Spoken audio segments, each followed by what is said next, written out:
Ladies and gentlemen, sports fans alike, welcome to another edition of Bill Swerski, Sports Talk Chicago, one of the couple, two, three best podcasts around. So sit back, grab yourself a cold one and a Polish sausage, park your keister in the French room, and listen to Bill Swerski, Sports Talk Chicago. In Chicago, you know that all sports rock. The Bears, Hawks, Bulls, Cubs, and Sox. Pick your favorite, you can choose, as long as the Packers lose. For everything you need to know, it's Bill Swerski, Sports Talk Chicago. Bill Swerski, Sports Talk Chicago. Hey everybody, welcome to another edition of Bill Swerski Sports Talk Chicago. This is your hosts, Alex and Sean. We're back with another episode. On this episode, we are going back to more Bears news. Yay! Because people are still fired up.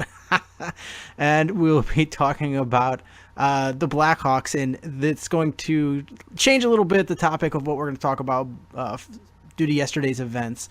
And we are just days away from opening day for Major League Baseball. Mm-hmm.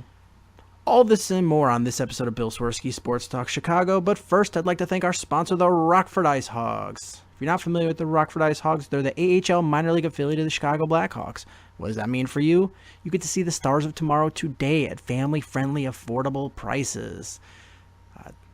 My wife and I took our daughter there yesterday, so I actually missed the debacle for the Blackhawks game, but we were at the Ice Hogs game, and it was great. I got to take my 2-year-old onto the ice between the second and third periods to pick up the Chuck-a-Pucks, so that was fun. So it's a great atmosphere for the family. She got to fist bump all the players. It was fun. So head on over to icehogs.com, get yourself a jersey, a hat, tickets, and more. Tell them Swerski Sports sent you. All right, Alex. We've got a few things here to talk about. Certainly. And some of them good, some of them not so good. What would you like to start with? Well, I guess we can get maybe the worst or the most controversial out of the way if you kind of know where I'm getting with that. Please start. Okay, well, the Bears, our beloved Chicago Bears, are continuing to make some moves, and as we all know, they've been making moves quite a bit in this offseason, whether we like them or not. Some people wish they've done more, some people wish they've done different moves, but they have been making moves, some signings here, there, and whatnot, as we get closer and closer to the much-awaited draft. But we made a move that got quite a reaction a few days ago, and that was the signing of Mark Sanchez. AKA Butt Fumble. AKA Butt Fumble, yes. People were not happy, to say the least. People were confused. People were questioning the point. People were concerned. People were still unclear what maybe Pace was trying to do. And some people were just kind of shrugging it off. Either they were numb to everything that the Bears were doing because they've been bad for years, or they're just simply putting full trust in the process, whether it looks grim or not. So it was definitely interesting when they announced the signing. I know we heard he was in Chicago like a day or two before, and people were like, are they really going to sign him? Really? Why? What's the point? And then, next thing you knew, they signed him. Yeah, I heard the breaking news report that the Bears were likely to sign him, and I'm like, please be one of those false reports. Please be a false report. And it wasn't. And I have done no research into this, but I'm still going to call it a fact, is that this is the angriest a group has ever been over the signing of a backup quarterback in the history of football. I would probably agree with that, yes. And I don't like the signing. And I'm fully aware that this is a backup quarterback and that we've already named Mike Glennon as the starting quarterback, so there's no controversy. Mark Sanchez is not being given the opportunity. He's not going to take reps away from Glennon. This is a pure backup signing. Right. So I fully understand that. I still don't like it. And I've tried my best to be a glass half full guy and be very supportive of the things that Ryan Pace has done with this organization, even when I didn't understand them. But this one I don't get. I think that there are quarterbacks with a better skill set still out there that you could have signed. And the knock on Mark Sanchez was he's never been a hard worker in the film room. So if that's what your backup quarterback is to groom a presumable draft pick and help the starter prepare, if you have somebody that's not a hard worker, why have him there? Yeah, when they announced that Mark Sanchez was in Chicago, I was kind of the same way as you were, just kind of not getting it. I'm like, we have Mike Glennon. He's the starter. Why Mark Sanchez? Why him? I know he's been benched the past few years for being terrible, but traditionally he was a starter. And I'm thinking, the last thing that people want to see is Mark Sanchez going to their team, unfortunately. But, the way I see it is, it's not something I certainly love. I'm not going to say, hey, yay, we got Mark Sanchez. I keep trying to tell myself that the Bears are rebuilding. They need to find some stopgaps, and clearly they have with a number of players, whether it's Glennon or some other position players, because, we still have to draft, and the question comes up there, how does this affect the draft when it comes to quarterbacks? Does it affect it? Does it not? There's just so many questions I'm left asking. I'm really trying to stay glass half full here. I really am. So I just kind of look at the signing. I just kind of shrug, roll my eyes, kind of go blah, but I'm not going to be picketing around Soldier Field because of this signing. Let's just say that. Yeah, and I'm the same way. I'm not gonna be like, that's it, throwing away my Bronco Nagurski jersey. I'm just going to take a deep breath and not have high expectations of this season. And I talked to my wife last night on the drive back from Rockford, and usually every year I get media, like press badges, to go to training camp. And I said, you know what, this year, I don't know if I'm going to go. It's hot. This regime hates the media as much or enough already that they clearly hate the media, and they would rather have no media there at all, but they're sort of bullied into having, the Sun-Times, the Tribune, ESPN, the major outlets. But what they call alternative outlets, including some, like Bleacher Report and some larger ones, they don't even want them there. They consider them alternative media, and right. They really don't want them there. And I'm like, you know what? They don't want me there, and it's hot, and this team, I'm not excited about them. I don't think I'm going to go this year. It's not worth it. I don't get enough out of it to, they put players available for the alternative media, but it's usually somebody that's going to get cut or somebody that's going to be riding the bench. They don't make anybody interesting available. So it's just, I'm just not excited. And this signing of Mark Sanchez just was the final nail. You said it's not exciting. I'll agree. It's not exciting. And it's very irritating the way the Bears treat the media. I think I get the Chicago media can be ruthless on them, but what they do is just kind of silly. This whole secretive stuff, it's all just kind of silly. And frankly, sometimes it's a little childish. So, whatever. They have the right to do what they want. I just don't necessarily agree with it. So, whatever. But yeah, I'm trying to look forward into the future, not this coming year, but years ahead. And I'm thinking, What are we going to look like by then? Who are we going to draft? Who are we going to develop? What's it going to be like? I keep trying to tell myself there is a solidified plan. I keep trying to tell myself that they have a number of scenarios to follow.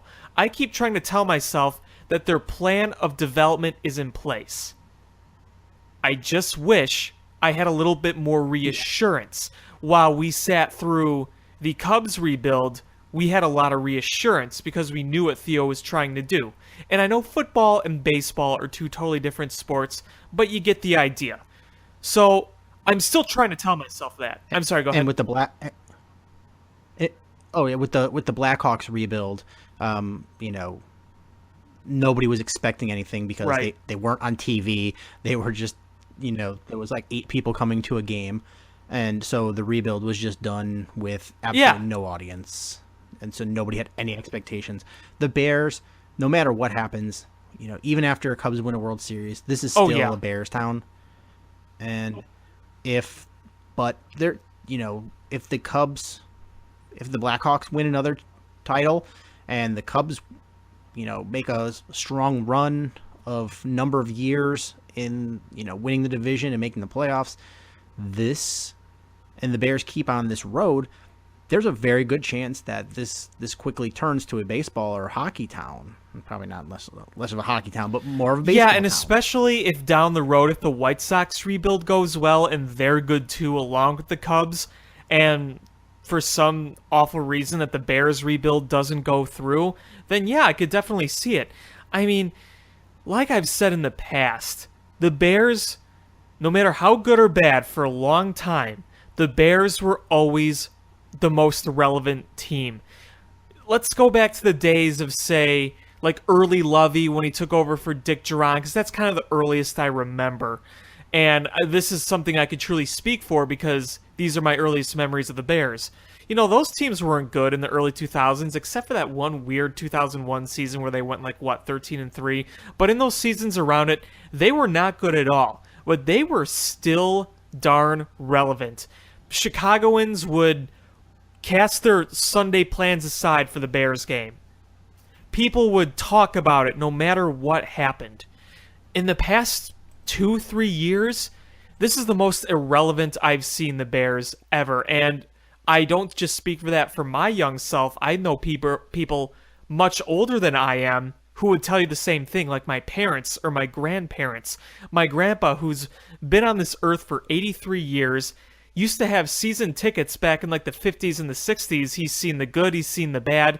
The Bears are always extremely relevant. And we're getting to the point where people aren't showing up at Soldier Field and people just don't want to talk about them. We've never heard that before in the city of Chicago. People don't want to talk about the Chicago Bears, the team that runs Chicago sports.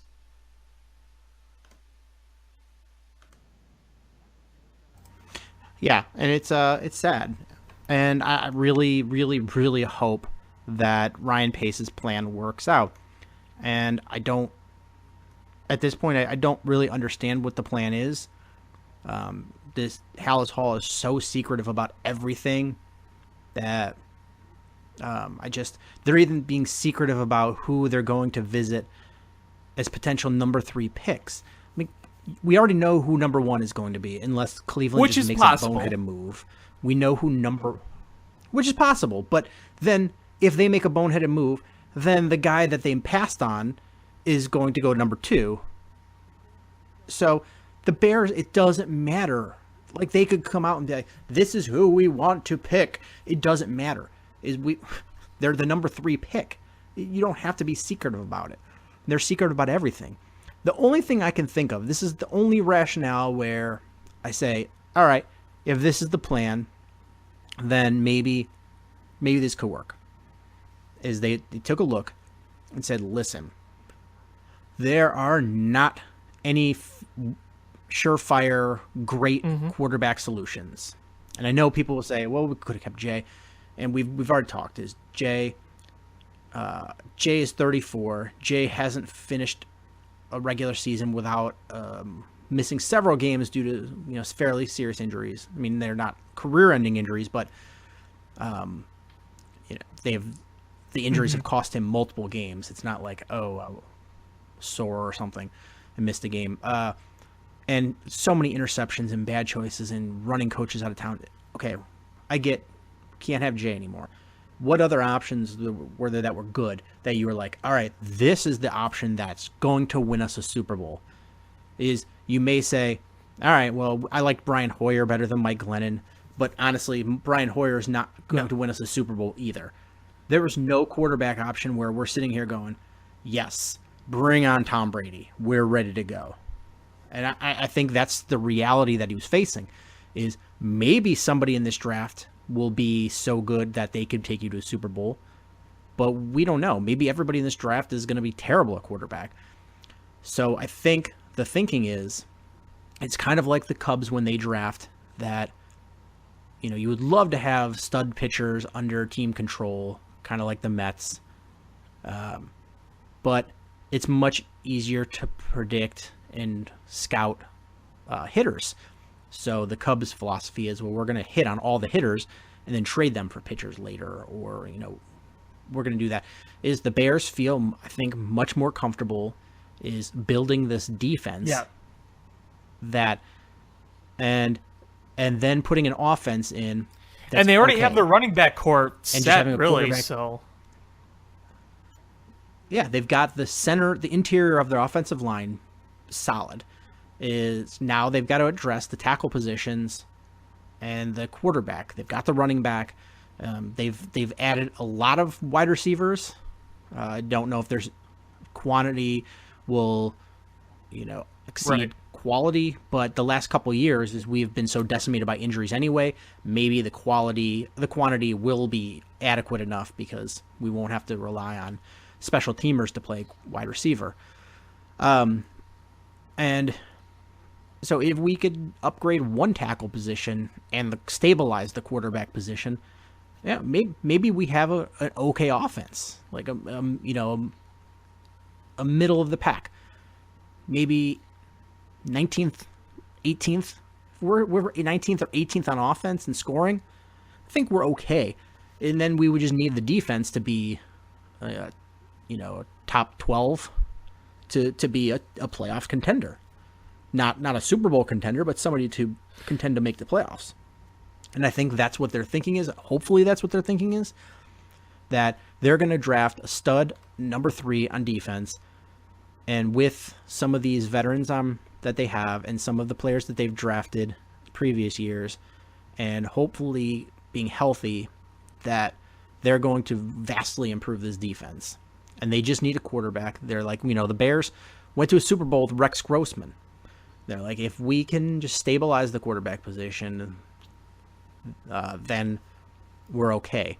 And hopefully that's the case, that they're going to draft somebody, and they're going to keep drafting somebody until they do find a stud quarterback. Hopefully that's the case. Because if you can find somebody that you're okay with, that can run your game plan, it's not going to lose you games, but can still, put up points if need be, then, you can keep drafting people and trying to develop. And if they don't work out, a third, fourth round quarterback, if they don't work out, chuck them in and go on and work with somebody else. So hopefully that's the plan, is to keep trying quarterbacks, bottom end number 2, number 3 quarterbacks, until you find somebody that's worthwhile develop and then build your defense. That's the only thing rational that I can think of that's plausible, and hopefully that's something along the lines of right, because I keep playing these scenarios in my head, and I play the similar scenarios. I'm thinking, okay, what's his plan? Based on what I've seen so far, based on the little that we've heard, based on what we know is available, and based on what kind of scenarios they're going to have to play through, you kind of come up with this ideal plan that you think they are executing, but you want that 100% certainty, and we're not getting that from him. And it's not like I'm accusing him of doing anything poorly, because he's made some good draft choices so far in his young tenure as a GM here. And I talk about this a lot. he inherited a nuclear waste mess from bad Emery years and bad management and bad coaching. He inherited a wreck, and he had no choice but to sweep all of that away. And most Bears fans, even some of the meatball ones, understand that. So it's not what he's doing so far that has me scratching my head. It's the lack of knowledge of the overall plan that I just wish we knew. I wish we had kind of a reassurance. If he flat out came out and said, we're trying to rebuild, do not take this upcoming year as a year to plan to contend. I think if he came out and said that, you'd get a bit more of a relaxed vibe from the fan base. A lot of the fan base is tense and on the border of jumping away because the plan is just not clear to the fans, and they've made very little effort to make that clear. Because when you think of the general managers in the city, it's like Ryan Pace is the biggest mystery because you don't hear much from him. I mean, when Garpax, you just hear just flowing garbage from them, but that's expected at this point. Theo Epstein is this glowing figure that walks around and you know what he's up to, you know what he's doing, and you know what he's doing is great. And Stan Bowman does his thing. He just kind of does his thing, and he's earned our respect with 3 cups this decade. So reassurance, I think, is the key to what the Bears fan base needs. Give me a plan. Do you have one? What's it like? Instead of sitting here and making almost certain but not completely certain estimates to what it is.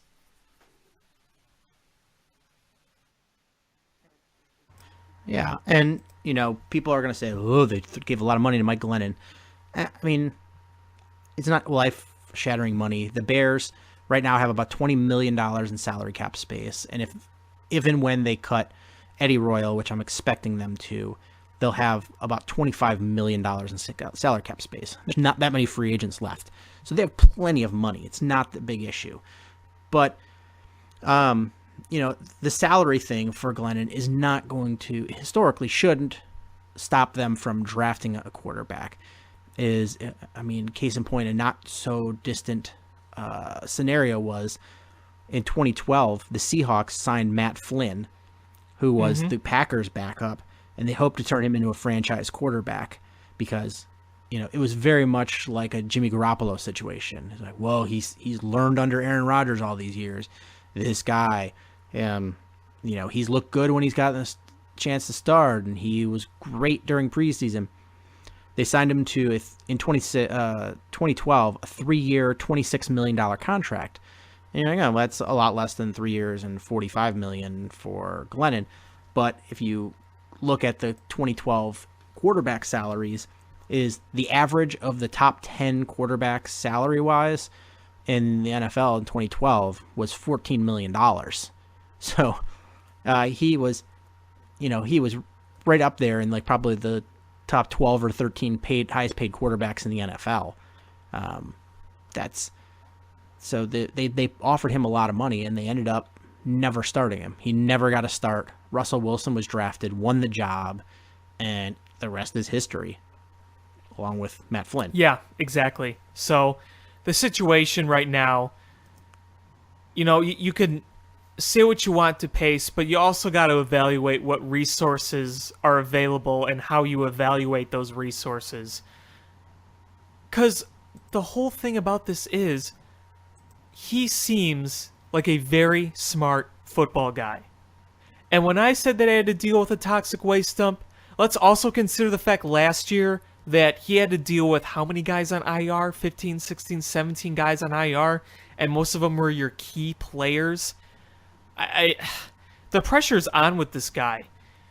I don't think he realizes, maybe he does, maybe he doesn't, I don't know, this is just a guess, what the effect is of a fan base the more they talk, and the more they talk honestly. Because with the uncertainty, you'll lose a lot of your fan base. So I feel like everything is there but that. I just want that so badly.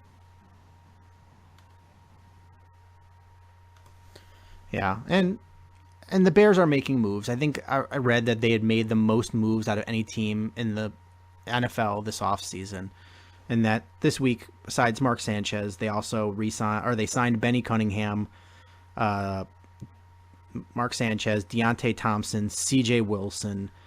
So they're basically a lot of prove-it deals, low-cost deals as far as NFL contracts go, and putting veterans in every position possible. So when they make a draft pick, they're not like, oh, you know what, we don't have anybody to play right tackle. Right. We need a right tackle, and getting boxed into there. So they've at least got players in these positions, and they still, like I said, if they cut Eddie Royal, they're going to have $25 million to spend, and there's not that many free agents left. Quickly looking at their depth chart, I mean, this will get shuffled a lot once the draft happens and once training camp starts, but I mean, wide receivers, they've got Kevin White back. They've got Kendall Wright, Josh Bellamy, Braylon Addison, Eddie Royal, Cameron Meredith, Deontay Thompson, Daniel Braverman, Marcus Wheaton, and Ruben Randall. I mean, they got a lot of guys. They just got to find guys that'll stay healthy all season. They've got Nick Becton, Mike Adams, Charles Leno, Bobby Massey, Matt McCants at the tackle positions. Josh Sitton, Cyril Richardson, Kyle Long, Tom Compton, Cornelius Edison as your guards, and then Cody Whitehair, Eric Cush, and Cronus Grasu as your centers. So they've got a lot of bodies in all these positions. They've even got a lot of tight end bodies. Before they really didn't have anybody on the roster, but Zach Miller is back. Deion Sims, Ben Broniker, Daniel Brown, Michael Pruitt, Justin Perillo. They've got a lot of guys at tight end, and I think they probably will end up drafting one. Especially if you want a good one for the now they've got future, not some practice squad guy. Yeah, and this is going to be there's a lot of good tight ends in this draft. Quarterback, you've got 3 on the roster. There was a point where Jay Cutler was the only quarterback you had on the roster. Now you've got Glennon Sanchez, Don't they have Shaw, David Fales too? and technically, I can't find any information that he's re-signed because his contract should have expired at the end of the year, but they may or may not have re-signed him. I was looking into that, and I can't. Different places have him as free agent or re-signed with the Bears. I can't find anything explicit. his name was so ironic. Fales. So ironic. I know. I know. Yeah. So you really have the only position that you're sort of thin at is your defensive ends. I mean, you've got Akeem Hicks, Mitch Unrein, Jonathan Bullard. And then, do you put Ego Ferguson there? Do you try Lamar Houston there? Like, it's just, you're a little thin there. Other than that, they've got a lot of bodies in there. Even at, your safety positions, you've got Harold Jones-Corte, Adrian Amos, Chris Przinski, Quentin Demps, Deion Bush, DeAndre Houston Carson, DeMontre Hurst. You've got a lot of bodies back there for 2 positions. So that's a positive, that you can draft whoever, and all you're doing is trying to upgrade the position. Yeah, and it's kind of comforting knowing that it may not be great, but at least you have some depth, where other years they've had like literally no depth whatsoever. So again, not exciting, but I guess you could take every little thing you can get with the Bears. Yeah, I mean, last year they were so thin at guard, and the Packers blessed them with Josh Sitton. Yeah, really. I mean, how often lately has a Packer come to the Bear? It seems the other way around the past decade or so. Yeah. And then, in a little bit of sad Bears news, I mean, more sad than what they put on the field, is came out that Gale Sayers is now suffering from dementia. Yeah. There was an article, I didn't get a chance to read it, but it talked about like long-term effects of football on players, and it goes in the whole concussion thing and just a number of different ailments that happen to people's bodies after football. I think someone tried to bring up Gale Sayers, and they were talking about the effects it may have had on his mind. Like I said, I didn't get to look into it really, but I think it's really sad when you see a former superstar get to the point where he can't remember his superstar career. I mean, look at Stan Mikita. He suffers from dementia, and both around the same time, they were dazzling fans in Chicago, whether hockey or football, and it's really sad to know that now they're really not remembering those Hall of Fame careers that they had.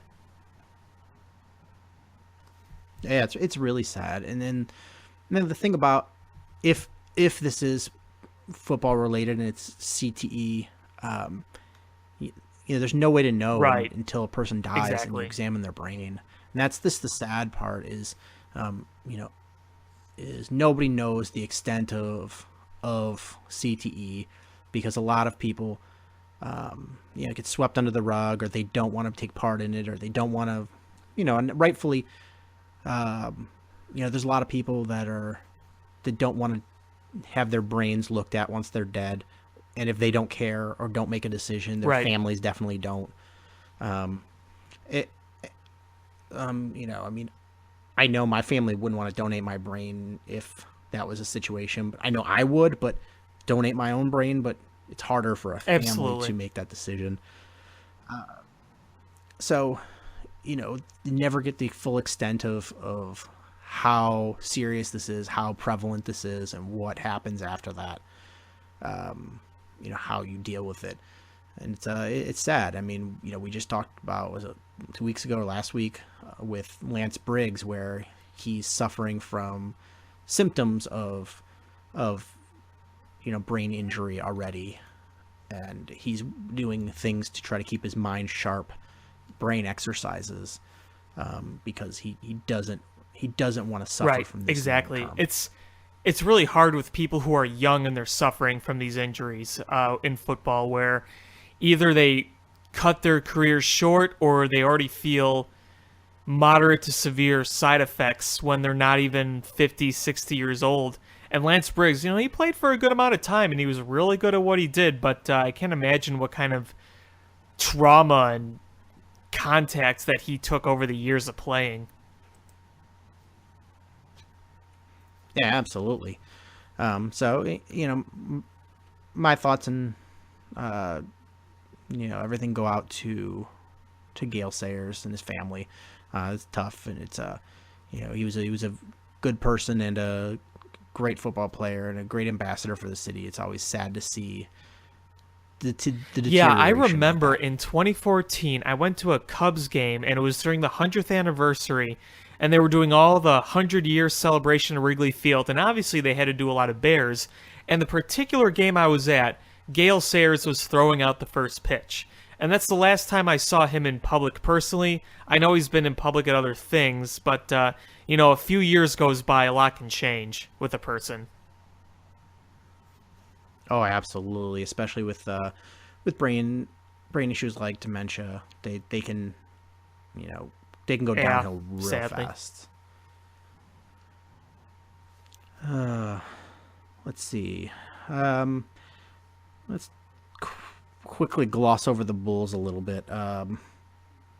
There was the humorous side of the Bulls with the Robin Lopez Yeah, and how Serge about that? Ibaka fight. In a game they that was choked away hilarious. big It was- time. Watching Sideshow Bob throw a punch. It was so ridiculous, and then you have the Bulls get blown out by a lowly 76ers team. They've dropped out of, if the playoffs were to start today, they're tied with Detroit for the 9th/10th spot, so they're out of the playoffs. And to make bad into worse is that Sacramento first round pick could be theirs is top 10 protected. and it looks like Sacramento's going to be one of the 5 worst teams in basketball. So they won't be getting that either. And you know This is what? a sad team. With all this, when it's all said and done, I'm predicting it right now. The Bulls are going to be the 8th seed.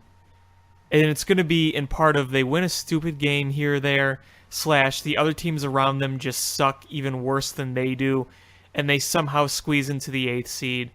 They'll get swept in the first round, they won't have a lottery pick, and everything that could go as bad as it can, just like throughout this entire season, will happen. Yeah, it's just ugly. I don't think I think they'll end up being short by a game or 2 from the playoffs, but I mean, you know, it's almost worse if they make that 8th seed because they don't even get that 1 in whatever chance of winning the NBA lottery. Yeah. Pulling the Orlando Magic and getting the winning the lottery and when they have the worst odds. Absolutely. And you know what this will mean too is that the delusions of management and the front office will just be fed. Oh, we were a playoff team. Look at us. We were a sub 500 playoff team in the East. We are on the right path. You know they're going to spew that garbage at you. You know they're going to try to say it. And you listen to Garpax talk when they do. It is amazing. Just you can literally see fecal matter coming out of their mouths when they talk. It's disgusting that these people still have a job and probably will still have a job. Look at some of the blowout losses that the Bulls have suffered. A lot of teams would have fired their coach by then. Not us. Not us. Fred's too nice of a guy to fire, too loyal to us. I know, and poor Fred didn't even get the Illinois job now. Yeah. There was welcome joking Brad talk Underwood. of him going to Illinois. Yeah. And I could just see the internal meetings between Gar Forman and John Pax, and like, all right, what should we do this offseason? Is LeBron a free agent? No. All right. I don't got anything else. What do you got?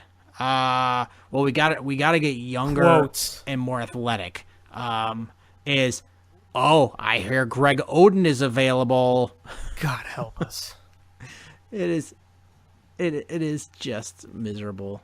And and it was funny is I was talking with a friend the other day, and I'm like, what's Jerry Krause up to these days? This was, obviously before he passed away. But I was like, what's Jerry Krause up to? Is you have Jerry Reinsdorf, who's super loyal, is the only person he'd be more loyal to than Gar and Pax is if Jerry Krause would come back. And I was like, he did win us 6 titles. And then like 2 days later, he passes away. And I was like, wow, it's some odd timing. And Dallas Green passed away the day after, which is really odd timing. I know. And it was, I've got that on my list of things to talk about. It's, it's just crazy. 2 underappreciated guys. Jerry Krause is, you always looked at him as the antagonist to Michael and Scotty and Phil. Like he was the mastermind behind all of this, but you always looked at him as the bad guy that, was holding them back or whatever, because the big three. Yeah, it's kind of too bad. It really is too bad that one of the greatest general managers in the city had such a negative light on him. Yeah, and I get he wasn't the nicest of guys, and he had a harsh personality, but he built this team, and he was a smart guy, and he was always out there to prove how smart he was. I mean, he went out and drafted a guy out of Central Arkansas named Scottie Pippen. Central Arkansas. He wasn't out there scouting the Kentuckys and the North Carolinas and the Dukes. He wanted to show he could draft somebody from Nowheresville. Yeah, absolutely. He's the one who brought in Dennis Rodman. Dennis Rodman is a huge reason why the Bulls went on that second run of titles. He was a smart basketball man, and you know, he butted heads with a lot of people in the city, a lot of media people, Michael Jordan, and fans. I mean, Michael Jordan was a jerk too. I mean, he still is a jerk. And there's a lot of things to say about him, but because most people only ever saw the basketball side, and you're like, well, Michael Jordan can do no wrong, and he won us all these titles, and you know, it's prideful as a Chicagoan to be like, we have the greatest basketball player that's ever touched a basketball, wore a Bulls uniform for his entire career. But what about the Wizards? His entire career. and so, you know, you always are going to take his side over anybody else's. And, you know, so there was always a negative light cast on Jerry Krause, and he wasn't a physically appealing man. You know, he looked like a Jerry, the monster from the end of Weird Science. I know, and he had crumbs on his chest all the time. Yeah, so he was a hot mess as far as his looks, and you know, but he was a very good basketball man, and it's sad to see him go, and you would have liked to have seen him impart some of his wisdom to Garpax to hopefully help them guide them to doing something good with this team. Yeah, so it is kind of sad also for me. I kind of said this the other day, how Jerry Krause's last memory on this earth seeing the Bulls was this train wreck. And it's like, wow, what a fall. Oh, oof. At least Dallas Green got to see the Cubs win the World exactly. Series. Yeah. You want to move on to the Cubs? Let's move on to the Cubs. Dallas Green here. Please, let's move on to the Cubs. Yeah, let's say a few things about Dallas Green Sure. first. Make that transition. Dallas was another guy who was he was in a hard spot. He came in here and he fought the Tribune Company tooth and nail. And this was before the Tribune Company softened up a little bit. Is they wanted things the way they wanted things, and it was a really bad, franchise. And I mean, to be honest, Dallas Green was the original Theo Epstein. He tried to turn the culture around, and he saw that there was a lot of loser mentality in this organization. He tried to bring in a bunch of faces and names from his Phillies organization that won the World Series in 1980 and was met with resistance every step. I mean, you like Rick Sutcliffe? Yep. You can thank Dallas Green. You like Ryan Sandberg? Mm-hmm. You can thank Dallas Green. You like Dennis Eckersley? You can thank Dallas Green. He was a big, boisterous, loud man, but man, he was absolutely and he brought in Bull baseball Durham genius. too as well, right? I don't know. I thought he did. I don't know. I mean, I wasn't alive in 1984, but I know how great that team was, and you could also attribute him to the '89 team that had a lot of his assembly on that team. So you had a lot of good stuff that he did in the '80s. Oh yeah, the boys of Zimmer definitely had his fingerprints all over it. I mean, all those draft picks, Dwight Smith and Jerome Walton. Those were all Dallas Green guys. I believe he drafted Greg Maddux. That's kind of something. Yeah, so he was a very smart baseball man, and it was just a shame that he never got a chance to win the World Series, and he wanted to win the World Series here, and look what the Cubs did for a long time before those 80s teams that he was on. He was willing to make a trade to bring in what pieces they needed to win a championship. And, the 84 Cubs team was a very good team, but they Right. weren't expected to win. When he saw that they were good, and he was like, well, we're going to make a run for it. And in fact, the 85 team was actually a better team than the 84 team, but they, you weren't around then, but I was. All 5 of their starters. Wasn't that the went year on when list. Rainbow Trout fell off the exercise bike and hurt himself, and there were just some really weird, wacky injuries to them? I don't remember all the injuries. I don't remember a lot of the names because I was a little kid at that point. But I just remember that my dad was like, every day it's a new guy going down an injury. And, I was a little kid, but it was just like, there was all 5 starters. I mean, can you imagine, like, still being a good team with losing all 5 of your starters? Yeah, that's rough. Yeah, so Dallas Green was a smart baseball man. If he would have had an ownership group that was even willing at all to, work with him and try to win, that you would have seen the Cubs have a long run of good teams in the 80s, a whole long run. Yeah, it's really too bad because they really had that potential, and you read all the stories about them, and you read how they worked as a unit and whatnot. I mean, it's not as sad now knowing that we're the champions now, and that we know that this team was the greatest that ever was in Chicago Cubs history. But that the 80s brought the Cubs back to life. They really did. Absolutely. But They scored 22 runs today. Yeah, I was out most of the day today, and my dad is elderly and lives with me, and he was I went in to give him his medicine, and he's like, Cubs scored 22 runs today. I'm like, what? I'm like, no, they didn't. A lot of times he'll just kind of glance at something and isn't quite sure, just kind of makes it up in his head. And I'm like, they probably scored 22 runs over X number of days. And he's like, no, scored 22 runs. And I look, and I'm like, holy crap, they scored 22 A lot of home runs today. 22 runs.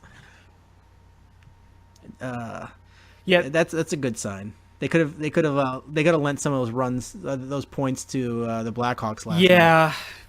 When we get to that game, we'll get to that. But Rizzo hit a leadoff blast. First swing of the game, he hit a leadoff blast.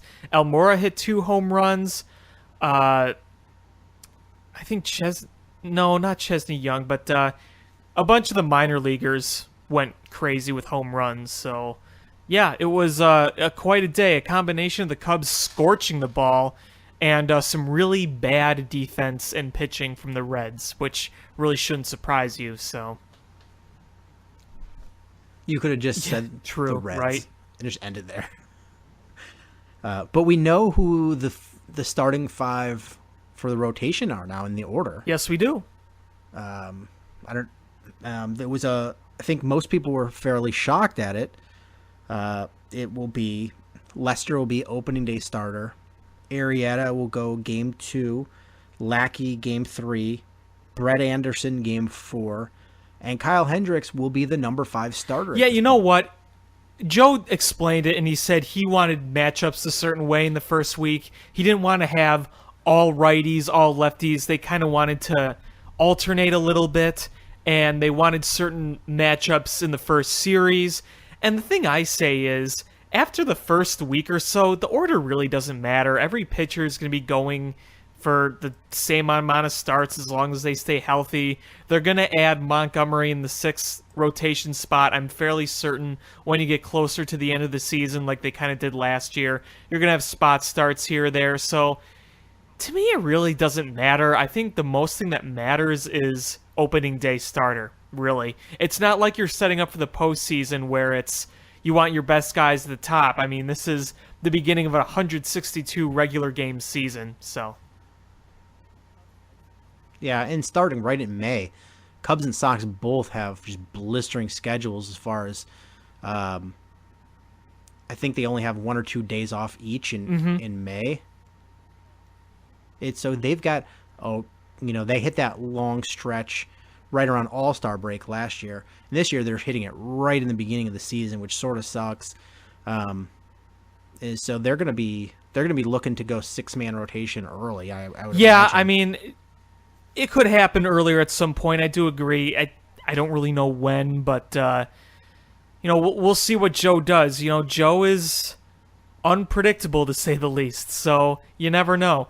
And of course, God forbid we have any injuries here, but I think one thing a lot of people are talking about, I feel like a lot of people wanted to see Montgomery make it over Brett Anderson, but I thought Brett Anderson was the right move. Anderson, yeah, he's been hurt like crazy, but he's got the more veteran experience as a starter, so I think to start the year, that's fine. And if it doesn't work out, you could just kind of switch him. Like, not really a big deal. But if I were Joe Madden, I probably would have done the same thing. Yeah, I think part of the decision was Mike Montgomery has been in the bullpen and has worked bullpen. And I think the worry was, if all things are equal, you're gonna make Brett Anderson the starter because is the concern over can he warm up fast enough to go in from the bullpen, whereas Mike Montgomery has done it, can do it. Brett Anderson is always taken a long time to warm up and get ready, so he's got that starter mentality and works his body up like a starter. And I think that was a concern of Joe Madden when he decided to go Brett Anderson over Mike Montgomery. Right, yeah. And early on in the season, it's also kind of when you start to figure out who your bullpen is going to feature in what spot. I mean, we know Wade Davis is going to be the closer, but you got guys like Strop, Rondon, Uehara, Grimm, Montgomery right now. I feel like I'm missing someone else key, but Rob Zastryzny. So, Yeah, the Z, man, the big Z, man. the new big Z. So you kind of... Carlos New big Zambrano, Z. funny memories, huh? But you're trying to figure things out right now, and maybe... Oh, wait, I'm forgetting a really big one. Carl Edwards Jr., who I think could be a future closer at some point. But you got all those guys, and maybe Joe just kind of wants to figure some things out with the bullpen, and he feels like Mike Montgomery's a good option to have in the bullpen when you're early in the season and you're trying to figure out certain roles. So, I see no reason to fault him for choosing Anderson to start over Montgomery at this point. I mean, just think a couple of short months ago, Joe was really not confident in that bullpen at all. Yeah, to say the least. To say the least. And so having a guy that you like that can be that can go in there and pitch those middle relief innings and that you trust and is like Mike Montgomery, that's got to go into his decision as well, because he's trying to rebuild that bullpen and rebuild his confidence in the bullpen, and having a guy that what to expect from him is got to be better reassurance than putting him in the starting spot, not knowing what you're going to get there, and then putting a guy like Brett Anderson, who's a starter, into the bullpen and not knowing what you're going to get there. Yeah. So what I am interested in seeing as the year goes on, how will Brett Anderson do? Like, just flat out, will he stay healthy? Will he be effective? Because the guy clearly has good stuff, and you want a good veteran lefty in addition to John Lester. It's good to have as much balance as possible, I feel like. So he's obviously the one that we haven't seen in a Cubs uniform yet in a regular season game. We've seen Lester, we've seen Arrieta, we've seen Hendricks, we've seen Lackey. This is kind of the new addition to the starting rotation. So you can't help but ask yourself, how's he going to fit in? What's he going to do? What's he going to be like? What's he going to be like in the clubhouse? I wouldn't say he's got the greatest attitude from what I've seen, but if he's kind of willing to grind and work hard, then, I guess that's what's important. He was CSN quoted him. I think it was yesterday. He said, "The locker room's all right." When I don't saw hate that, I'm anybody just yet." like, hey, I don't know if I like this guy. I read it, so I Right. don't know the context that it was put in or the inflection. Hopefully, he said it with an LOL. If at the so, end of then it, haha, funny. and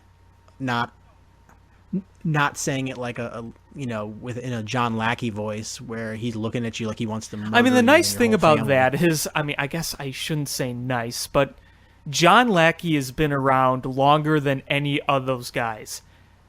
Everyone knows what John Lackey's like. Everyone expects John Lackey to be like that. So there's no real surprise when you see him do that kind of thing. It's just like John Lackey being John Lackey, shrug. Yeah, I felt like John Lackey could have been in the movie Major Oh, he would have League been and fit right perfect. into that Indians team. I gotta tell you, as much as I absolutely love this friendly Cubs team and attitude and all that kind of stuff, it sounds weird, but I think you kind of need a John Lackey on your team. You kind of need one of those tough, no mess around, rootin' tootin' kind of guys. I don't know. I just feel like it's good to have. It may sound weird to me, but do you get what I'm saying?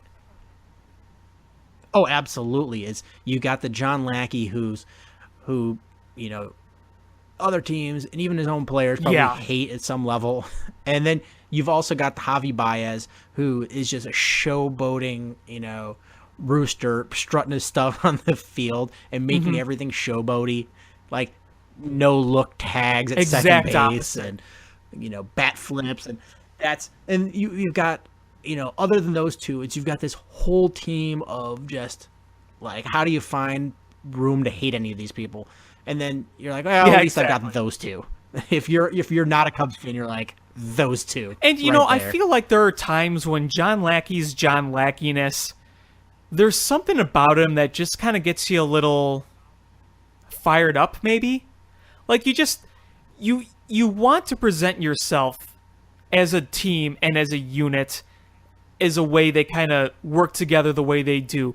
But having one or two really just kind of grindy, tough, no mess around guys, I feel like it gives you a good, just a good reassurance that, how do I say this? It's really hard to explain, but it doesn't make you look vulnerable at times. When you can have someone who's not willing to mess around or take anything for granted, I just think I don't like it when you have too many of those guys, but it's good to have one or two of them, I feel. It does good for the team. In a weird way. And plus he didn't come Came here for for jewelry. a haircut. Yeah, Let's get it John on. Lackey. And we are less than 1 week away from Yeah, isn't that opening exciting?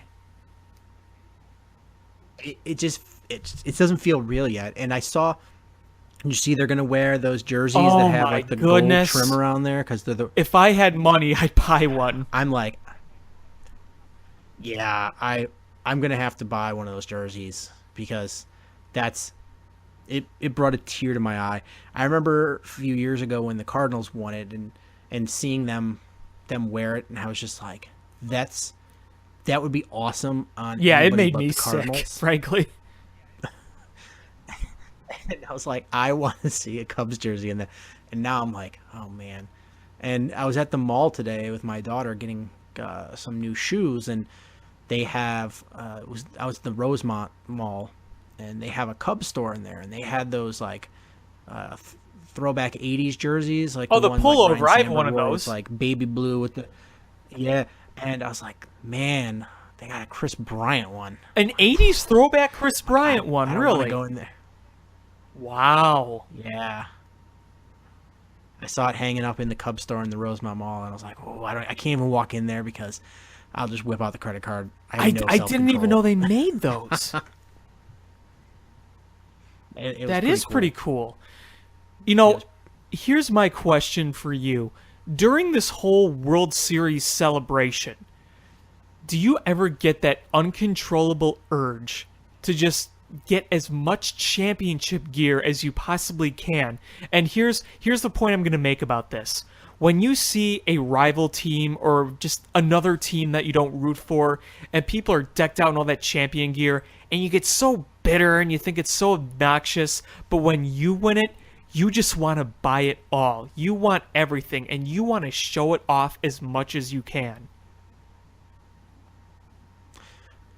Not even exaggerating, is literally where I'm sitting right now. I've got 7 Sun Times from the day after they won the World Series sitting next to me. I was like, why couldn't I just have one? I was like, just in case somebody I know needs one and couldn't get it. Yeah, my friend brought a couple copies to send to some of our friends that are out of town, so, it makes sense. Yeah, I did that. And I picked up, I have a friend who, he lives outside of Philadelphia, and ironically enough, he was a friend of mine before, and he moved. One of my other friends moved next door to him. So I have 2 friends that didn't know each other before that live next door to each other in Philadelphia. But the one is a huge Cubs fan. He came out this summer for the first time to see a Cubs game at Wrigley Field, and he sent me a message. And he was like, "Hey, if it's not too much trouble, is there any way you can get a newspaper?" And being fellow Cubs fans and friends, I was like, "I got you." I sent him the Sun Times. I sent him the Tribune. I sent him all the suburban newspapers. I sent him the Spanish language newspaper. I sent him the Red Eye, the Reader. It was just like this massive box of newspapers. Yeah, because we save. My dad has been doing this since the '84 Cubs team. He saved newspapers from the Tribune mostly. Anytime there was a big moment in Chicago sports. So we have the '84 Eastern Division Championship. We have all the '85 Bears wins in the playoffs. We have the '89 Division Championship for the Cubs. All the Bulls of the '90s. And I was looking at this the other day. The 2003 NL Central Champions Chicago Tribune edition. And I was reading that one, remembering what a huge, huge deal that division championship was. It was almost like acting like they went to the World Series. I remember people talking about it more than, most other division titles I've seen the Cubs win. It was a huge deal because it was so unexpected. And the title says Champaign Central. And it brought back a lot of memories. And of course we have all the Hawks, all those Stanley Cups. We had, I think, the Bears when they won the NFC Championship. And then we've collected pretty much every newspaper from when the Cubs won to the parade. We kept all those articles. And I remember not going to sleep the night the Cubs won. I was up all night. And early in the morning, the sun was coming up. I was waiting patiently for the paper to come because I was so ready to read it. And I knew as soon as I read it, we'd stashed away in our little collection. Yeah, I've got a lot of those. I mean, I was a little kid when the Bears won the Super Bowl, so I didn't, think to grab the newspaper. But all the Bulls titles, all of the, the Blackhawks titles, a bunch of the random, the 1989 Cubs. But the one I have in there that I still have was the cover, the newspaper from when Nolan Ryan beat up Robin Ventura. Robin Ventura. I still have that newspaper, and I was like, I grew up in White Sox territory on the South Side, and everybody was a White Sox fan except for me, and I got taunted so much. And when he beat him up, I saw that the next day in the paper, and I was like, I'm keeping this. This is priceless, and it still to this day makes me laugh. And it was like 20 some years ago. So I gotta ask you this: you're a Southsider and you're a Cubs fan. What turned you on to the Cubs? What made you a fan? I I mean, my dad's a diehard Cubs fan, and like most of my mom's side of the family Right. is not sports fans at all, and my dad's side of the family is the Kind of diehard mine, sports fans. kind of They're the way all mine is Cubs too. fans. I mean, a lot of my cousins on my mom's side are sports And, fans, but like my mom and the way their household grew up wasn't as big, so I know what you mean. Yeah, so I just grew up with Cubs, growing up Cubs, and we watched the Cubs games on WGN, and so I grew up in a really rural area, so it's not like it might have been different is if I, lived in a neighborhood with a lot of kids and they were all White Sox fans, but there was, 2 kids where I grew up like close enough to hang out with regularly, and neither one of their families were into sports, so it was just had my dad's and my dad's side of the family is my exposure. So it was by the time I was moved to a more suburban area, more populated area, and everybody was White Sox fans, I was already deeply entrenched. I could see that. I grew up all here in the suburbs, and it's more Cubs than Sox, but it's closer to 50-50. I'd say where I am, it's probably 60-40 Cubs. And here's an interesting story on that. As I grew up through the school system in my town, elementary, middle, high school, the ratio changed and got closer every year. Everyone in my elementary school, everyone was a Cubs fan. There was always that one White Sox fan in the class that everyone would make fun of. It was, especially, I was in 4th grade in 2003, and when they were in the playoffs, we had like Cubs Spirit Day at school, and everyone was decked out in Cubs stuff, and there's the one White Sox fan sitting in the corner, and we're all taunting him and yada yada, and then of course, he taunts everyone after they lost that year. And then in middle school, it was probably like 70-30, and I was in 6th grade when the White Sox won the World Series, so those 30% Sox fans were all over us Cubs fans. And then high school was probably 60-40, so closer to 50-50. So growing up in the suburbs, you got this mix, but I definitely say it's more Cubs out here where I am. Yeah, it's funny because I lived in Philadelphia when the White Sox won the World Series, so I wasn't here.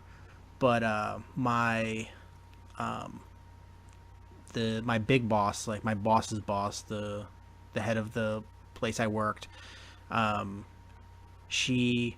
husband was from the suburbs of Chicago, and she was from Iowa, so she grew up as a Chicago sports fan. She's a Cubs fan, but she didn't grow up anywhere near the city, so in Iowa she didn't understand that rivalry, so it was just exciting for her when the Sox won.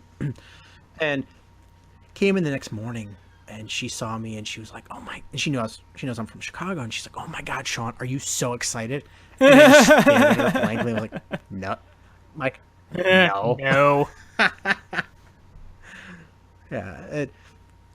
And her husband, he was our IT guy, and later he's like, I didn't want to tell her that I'm not excited either. He's like, she had to stay up all night to watch this game. He's like, I'm a Cubs fan too, and he's like, I'm not as deep in that rivalry, but it was like, he's like, I just had to, have that half smile, like, yeah. Yeah, when the White Sox won, I was very like meh, like I'm like, okay, the team is likable, the team was very good, it's good for the city of Chicago, so I gave them a lot of props for that. It was just hearing it from my White Sox fan friends for a while, and at first it gets kind of jokey, and then after a while, after a few years, I'm like, okay, it's not 2005 anymore, but they'd still taunt me anyway and give me a bunch of crap, so that got old pretty quickly. But I remember going to school that day, I was just kind of Here's the thing, if the Cubs had won in 2003, I would be probably a bit more supportive of the White Sox in 05. And I'm not saying I didn't just like go out of my way and root against the White Sox. I didn't suddenly become an Astros fan. I didn't believe in that. I was just very meh. To be honest, I really didn't watch much of that 05 playoff run when it happened. I really didn't. I think for me, I've never been like, I hate the White Sox. But, I think for me, it was just anytime the White Sox were good, I just knew that the taunting was going to start from everybody, all the White Sox fans around it, and I just didn't want to hear it. And, the White Sox winning the World Series didn't bother me because I was surrounded by Phillies fans. And they hate everybody. Touche. They're Philadelphia fans. And so it was, it really, I was like, this is not so bad. So like the years I was out there, I just sort of, I didn't hear White Sox banter anymore, except from, friends that I have that are White Sox fans, but they don't, it's more of a, we're excited than, so it's not that bad. And then when I moved back to Chicago, I moved,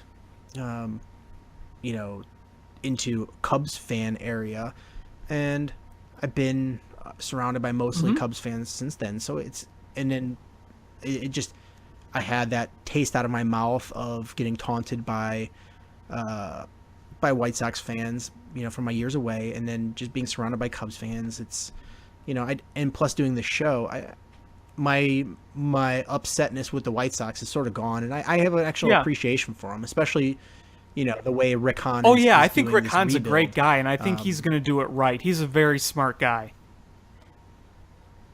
Actually, before the Cubs hired Theo Epstein, I was like, I would like to see Rick Hahn come to the Cubs. No, I'm sorry. Go ahead. No, you first. Oh, go ahead. So I was excited. I thought he was a very smart baseball man and had a good approach to it, a very Theo Epstein type approach. So I'm really curious to see how he's going to proceed from here. Now here's something I want to bring up, and I'm just gonna come out and say I can't imagine how much some White Sox fans just hate this Cubs hype right now. I know some fans, a lot of my Sox fan friends were very generous and very congratulatory towards the Cubs when they won, but I know after a while some of these people just absolutely loathe it. And you know what? If I were a White Sox fan, I would probably loathe it too. I'll be honest. Yeah, it's. I mean, you already know based on attendance numbers, based on radio audience, based on television audience, based on every measurable metric that you have, is there's, in the city of Chicago and the Chicagoland area, there's a whole lot more Cubs fans than White Sox fans. And if you go to the whole United States, that number just gets much bigger. Oh yeah, I mean the Cubs are a much bigger national team than the White Sox are. The White Sox are much more local in the city, while the Cubs are spread out because of WGN. Yeah, and just anybody that's a baseball fan that's lived in Chicago from somewhere else and spent any time here loves the Cubs. Nobody comes here like, I just moved here from Pig's Knuckle, Arkansas for college, and I stayed here for a few years. None of them are like, I became a White Sox fan. None of them. They're all. And a lot of that has to do with Wrigley Field and the appeal it has to tourists and whatnot. Yeah, absolutely. But it's it didn't hurt that they were on a national TV station for games. But for White Sox fans, it's got to be hard because you always feel like the little brother, and when the big the big brother is not doing well, then you at least have the superiority complex, like, you know what, he's the favorite, but we're doing better things.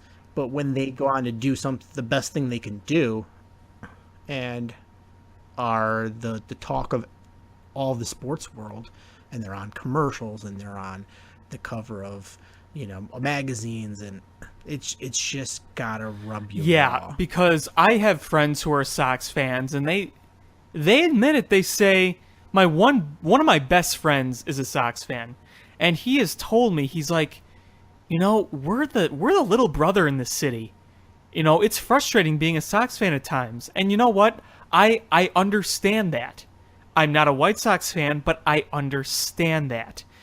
Because I remember before the White Sox won the World Series in '05, like, I'd forget they were even in the city when I was a kid. I'm like, oh yeah, the White Sox are a thing. It's almost like the White Sox needed that World Series championship to kind of be like, hey, hello, nation, we do exist, we are here, because, they were always in the Cubs' shadow. And I'm not saying this to be biased. I'm not saying this to rip the White Sox. It's really an undisputable fact.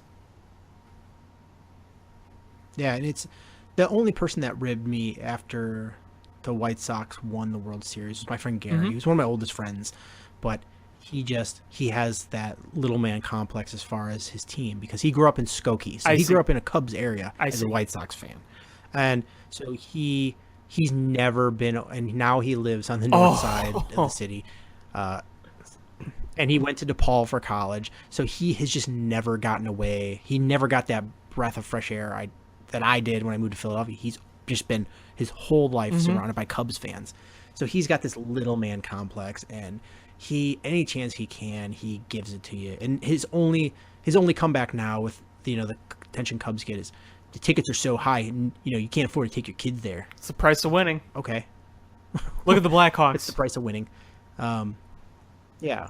And I was like, I have a 2-year-old. I'm like, I could take her to a high school baseball game and tell her she doesn't know. I mean, I took her to the Ice Hogs game last night. She loves hockey, but she hates the Blackhawks. So she's happy. But he was giving me grief, and the White Sox, the way they run their organization, maybe the Cubs could learn a few things. And I was like, and at the time it was the White Sox Astros was the lowest rated television World Series in history. And so I told him, so I just came back with, hey Gary, if the White Sox win a World Series and nobody sees I've heard that joke before. And he was so livid. He just, because the only thing he had over me, I just invalidated it, and he was just like, shut up. I felt bad because I just wanted him to be happy. I just didn't want him to shove it in my face. Like, your team won, you should be happy. You shouldn't be a negative Nancy. Right. I mean, here's the thing. I've always felt because of this complex, and maybe some people don't realize it. It's just kind of the way it goes. And sometimes I'm kind of this way towards the Packers right now as a Bears fan. So I understand all this, but I've said that I think, and this doesn't apply for everyone, but on a more different scale, overall, Sox fans care more about what the Cubs are doing than Cubs fans care about what the Sox are doing because of that complex. If that makes sense. Oh, absolutely. It's absolutely. It's because they can't, like, Cubs fans, for the most part, are just oblivious to what the White Sox, they're just the White Sox still play. I forgot about that. But Cubs fans are White Sox fans. They never forget because they're always the lead on the paper unless something negative is happening. The Cubs lead. If the Cubs do something good, they lead. If the Cubs do something bad, they lead.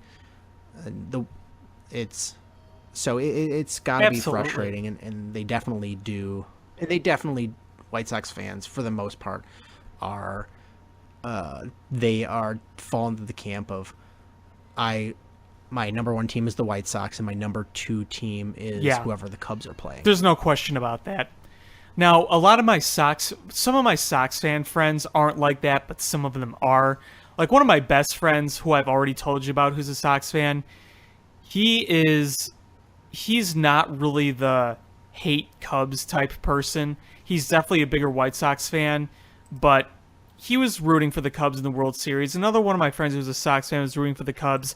Another one was kind of meh about it, and then some were just hardcore rooting against them. And, I'm like, I can't tell you how to be a fan. There were definitely Cubs fans rooting against the White Sox in the World Series. There definitely were. You're going to get fans rooting against the other team in every scenario, no matter what. I just think that on a scale, it tips more towards Sox rooting against Cubs than Cubs rooting against Sox. So, And it's funny, well before either one of our times, when Chicago had two NFL teams, it's, you don't really hear much about it because it was the Bears versus the Cardinals. But I've met several people in my life that were around in the era of two NFL teams that were Cardinals fans. The Bears fans, it's a blip. Right. They don't remember barely. But people that were Cardinals fans, they hate the Bears. They hate the Bears. And it was the very similar thing with the Bears were, one of the regional franchises. They have this storied history, a lot of world championships, and then there's the Cardinals. So they're like, it's like the White Sox Cubs. They're the little brother, and their team moved away. Yeah, they moved did. away a couple times. So they're 2 time zones away. So it's that's just got Yeah, even worse. and I feel like, and this could be completely wrong, but some of the research I did, the Cardinals fan base was smaller than the White Sox fan base. So at least the White Sox fan base, has a good chunk of the city down there on the south side. They basically have a lot of the south side, whereas the Cardinals fan base was really just kind of a small blip compared to the Bears around the city. Probably has a lot to do with what the two teams were doing throughout those decades.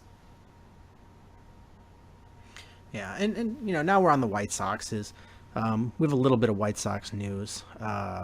Carlos Rodon is going to start the season likely on the disabled list. He's got some bicep stiffness and soreness, which is not good for a very thin starting rotation for the White Sox. I think they brought him up too early. I don't know if that really has anything to do with an injury. It probably doesn't, but I still think they brought that kid up too early, if you want my opinion. He has so much upside, but they rushed him to the big leagues. Yeah, he's like stuff-wise, he's got the stuff to be as good, if not better than he's got Chris Sale. great stuff. His stuff is electric. It's just he has command issues, and he's got some other issues with his pitch. But if he can figure it out, that kid is gonna be electric. And it sucks for the White Sox for him to have his ups and downs and start the season now on the disabled list, because you really need him. Is part of what's going to happen with your rebuild is what's going to happen with him, because he's going to be a veteran on that staff by the time that you're good again, and you need him to be a good veteran. Even though he'll be a young veteran, he'll be a veteran, and you need him to be a leader in your clubhouse. Somebody that's been there, somebody that's experienced it, somebody that knows the ins and outs of going through a long season, and we need him to be a good pitcher. Yeah, absolutely. And Carlos Rodon is someone, I look at a lot of these new White Sox guys, and even though I'm not a White Sox fan, I'm like, man, they got some good tools, and I hope they could do something with that. And Carlos Rodon, I looked at him coming up through. I'm like, I really like this kid. His slider is devastating. And then all of a sudden, he was up. And I could say the same thing about Carson Fulmer. Horrible, horrible management on the White Sox part last year. Oh, he's not doing good in Double-A. Let's bring him up to rot in the bullpen in the majors. What on earth are they thinking? For the White Sox fans' sake, hope this new development is not what it's been the past 10 years. Because frankly, the White Sox development has been trash. All these people who are said to be the next big thing were rushed to the big leagues, poorly developed, and the next thing you know, they turn into bust. Look at Gordon Beckham. Look at Diane Viciedo. Look what might happen to Carson Fulmer. So they got this whole new pool. Avi Garcia. Ooh, talk about a big bust right there. But they have this whole pool of these young stud prospects. And what Rick Hahn is saying is, We're going to take our time and do it right. And it's like, you know, the White Sox are finally embracing that. They're finally embracing what's important. So we'll see what happens with someone like Carlos Rodon. I still think he could turn out to be really good. I still do. But if he does, he's going to have to go through a lot of growing pains because I mean, again, this is just my opinion. I thought they brought him up too early. One more name to your list. Shingo Takatsu. I forgot all about him. I remember my friend Gary, who's a diehard White Sox fan, was like, he bought a Shingo Takatsu jersey. It was like, oh, this guy is gonna be unbelievable, and it just didn't. Turn I gotta out look that up way. his stats. But yeah. So there's been some rough stretches, and Carson Fulmer is another guy who's got some really good stuff, but his mechanics scare the daylights out of me because you're just waiting for him to need Tommy John surgery. You're just like, any day now, it's just he's gonna need Tommy John surgery, and that's got to be. I mean, he hasn't yet, so it's it's got to be a little bit of a confidence booster. But I don't know, he just scares me. But right now, I mean, I don't think the White Sox have announced their rotation, but it's looking like it's going to be Jose Quintana. Right, he's going to be their already said opening day he's gonna be starter. their opening And day starter. I know some Sox fans are upset because he hasn't been traded yet. But again, you got to find the right deal to trade your best big league asset right now. Let's face it, that he is. Yeah, because other teams aren't offering the deal that they want. And if you're the White Sox, you don't need to deal him. You've got a 4-year contract still on him. He could still be there when your young players are all on the major league roster, and he could be the veteran presence. So there's no need to trade him. Jose Quintana is so underrated. It's unbelievable how underrated he's he so is. underrated. He has been one of the most consistent pitchers throughout his career in the past 5 years. Yeah, and when you play for the White Sox, is you don't get a lot of press, and especially when you're in the shadow of Chris Sale, and teams are using that. They're like, well, I'll offer you something for Quintana, but not, he's not Chris Sale, but you've got him for 4 years. That's a lot to have a guy like a left-handed pitcher like that for 4 years, still in the prime of his career. That's valuable. You can't just give him and nothing. you look at Chris Sale, and you look at Jose Quintana. Jose Quintana is not flashy. He's not fiery. He's very quiet and straight-faced. He quietly is one of the best pitchers in baseball. He's not going to get that press like a fiery, entertaining Chris Sale does. And, it also doesn't help that the team hasn't been good because, if the team was better, he'd probably get a little more attention.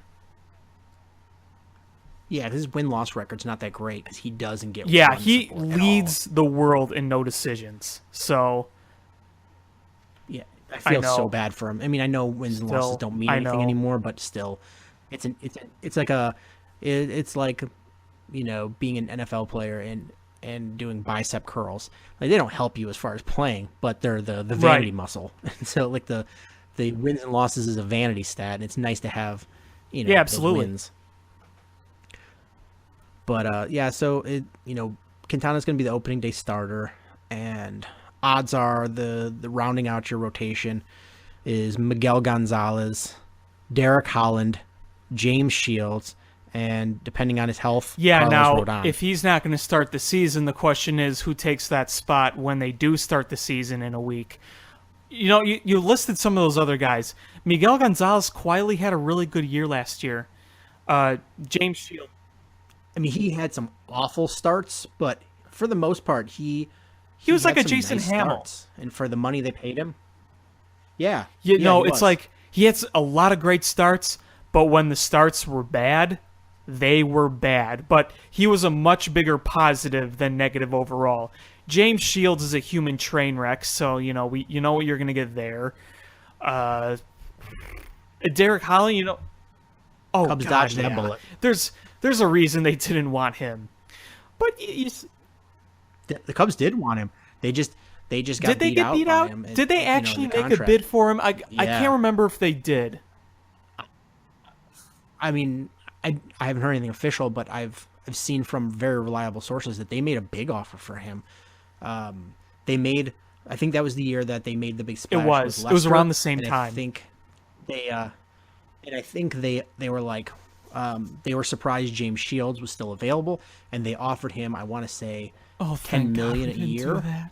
for $12 million a year. But they offered him a good. They just weren't expecting him to be available, so they offered a pretty decent contract, and he ended up choosing a bigger contract. and Yeah, they because dodged that remember the bullet. Padres that year stocked up on all those guys and they fell flat on their faces. I remember reading in that offseason, 2015, we got John Lester. That was our big move. We got Joe Madden. That was another big managing move. John Lester was the big move on the field. And you had, moves like Miguel Montero and whatnot, but John Lester was the center of the big moves that season. When you had the San Diego Padres making $1 billion moves, when you had the White Sox, people saying how they won the offseason by just signing a bunch of veterans and seeing it all not work out. And you're like, man, that strategy really doesn't work anymore. They had James Shields, they had Kimbrel, they had Kemp on the Padres, they had Myers, who's like the only player left from that team, and the way that team just fell on its face was unbelievable. And James Shields was on a huge decline. He was getting lit up at Petco Park and giving up home runs to freaking Bartolo Colon. When that's going on, what the heck was Kenny Williams thinking bringing over that kind of guy to U.S. Cellular Field, one of the most hitter-friendly ballparks in the majors? I would imagine Rick Hahn was banging his head against the wall when that happened. Yeah, and sorry, I was just looking it up. John Heyman is the one who reported the James Shields offer. The Cubs offered Shields a 3-year deal in the mid-70s. Well, he's a pretty reliable source, so yeah, so that's even bigger money than I thought. So $20-some million a year for James Shields. Wow. let's thank God right now that did not happen. Like, seriously. Yeah, I mean, the thing with most of the starting rotation for the White Sox is there's pieces that are tradable. Miguel Gonzalez, if he puts together a year like he did last year, you could flip him at the trade deadline. Same thing with Derek Holland. I think that's the whole reason they signed Derek Holland. Oh, is sure. To flip him at the trade deadline.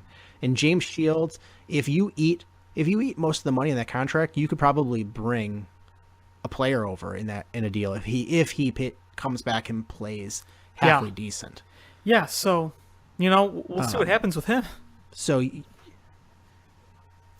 yeah, you could honestly flip that whole rotation other than Carlos Rodon and bring in more Yeah, and we young know the players. Sox aren't going to be built to win this year. Everyone knows it's a rebuilding year. It's the first year of their rebuilding year, which leads me to an interesting question that someone has asked me before.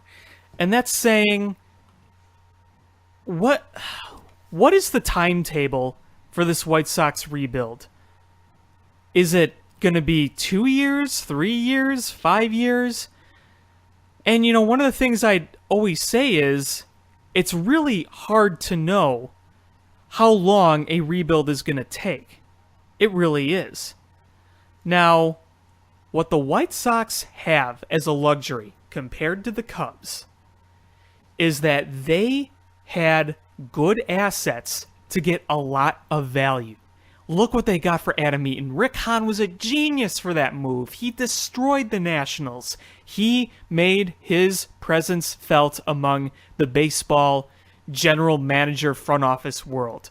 They got a great haul for Chris Sale. They have these assets to move. They have more assets to move.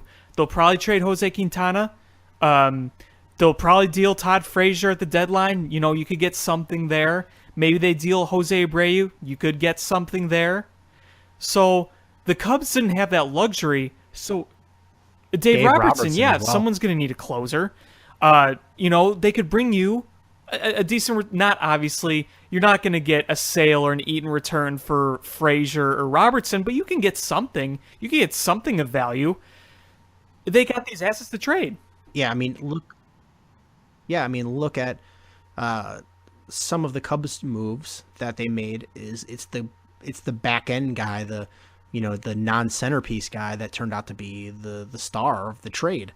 So the more players you're able to bring in, the more likely you are to have somebody that hits.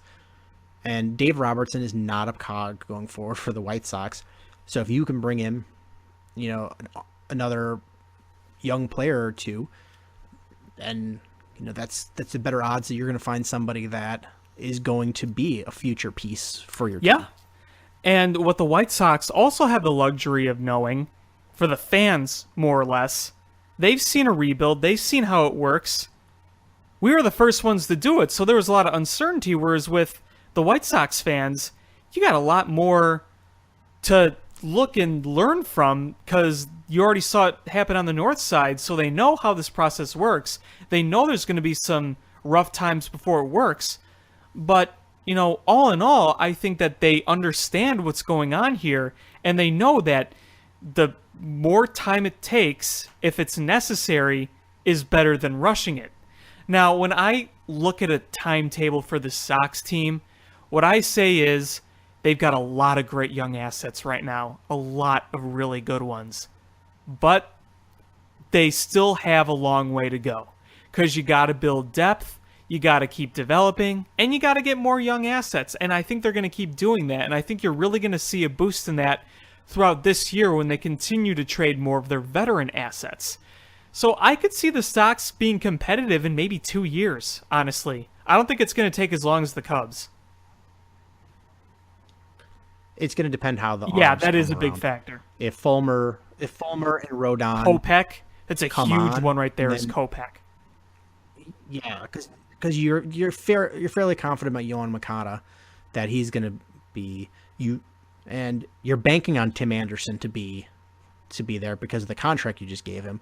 And that kind of leads me to, not only did you have assets to trade in Chris Sale and Rodon and Adam Eaton, it was a double asset, as you had these talents and their amazing contracts. Yeah. If you could trade a guy like a Mike Trout, it's not a good example. You could trade a guy who is really good but has a big contract and bring something back. But to trade a guy who's really good and has an amazing team-friendly contract, you bring even more in. And the White Sox have been great at doling out these contracts early on and being able to hold on to these players for like amazing deals. And they're doing the same right now with Tim Anderson. They offered him a 6-year contract worth $25 million. And for a guy who hasn't made any kind of money so far, that's to know that you're guaranteed $25 million. That's life-changing money. That's life-changing money.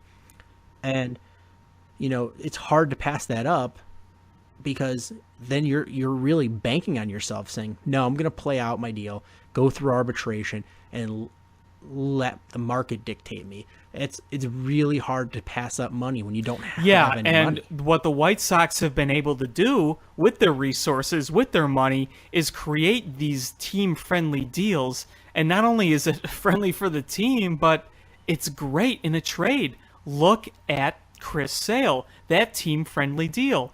You have Jose Quintana, who's got a team-friendly deal. So those are all really good things to have. Absolutely. Let's move on to the Blackhawks a little bit. We had an interesting to week say the here. least. So it's been a real up and down week with the Blackhawks. You had the final shift for Eddie Belfour. That was cool. That was very cool. Very gruff guy, but when I was a little kid the times were a lot different, is you didn't have the access to players that you do now with social media and cameras everywhere, and you pretty much saw what the news presented to you and what you saw, on the playing field. And I was a huge Ed Belfour fan growing up as a kid. And I know a lot of Blackhawks fans who were. And that was a perfect timing for me based on my age and when he played.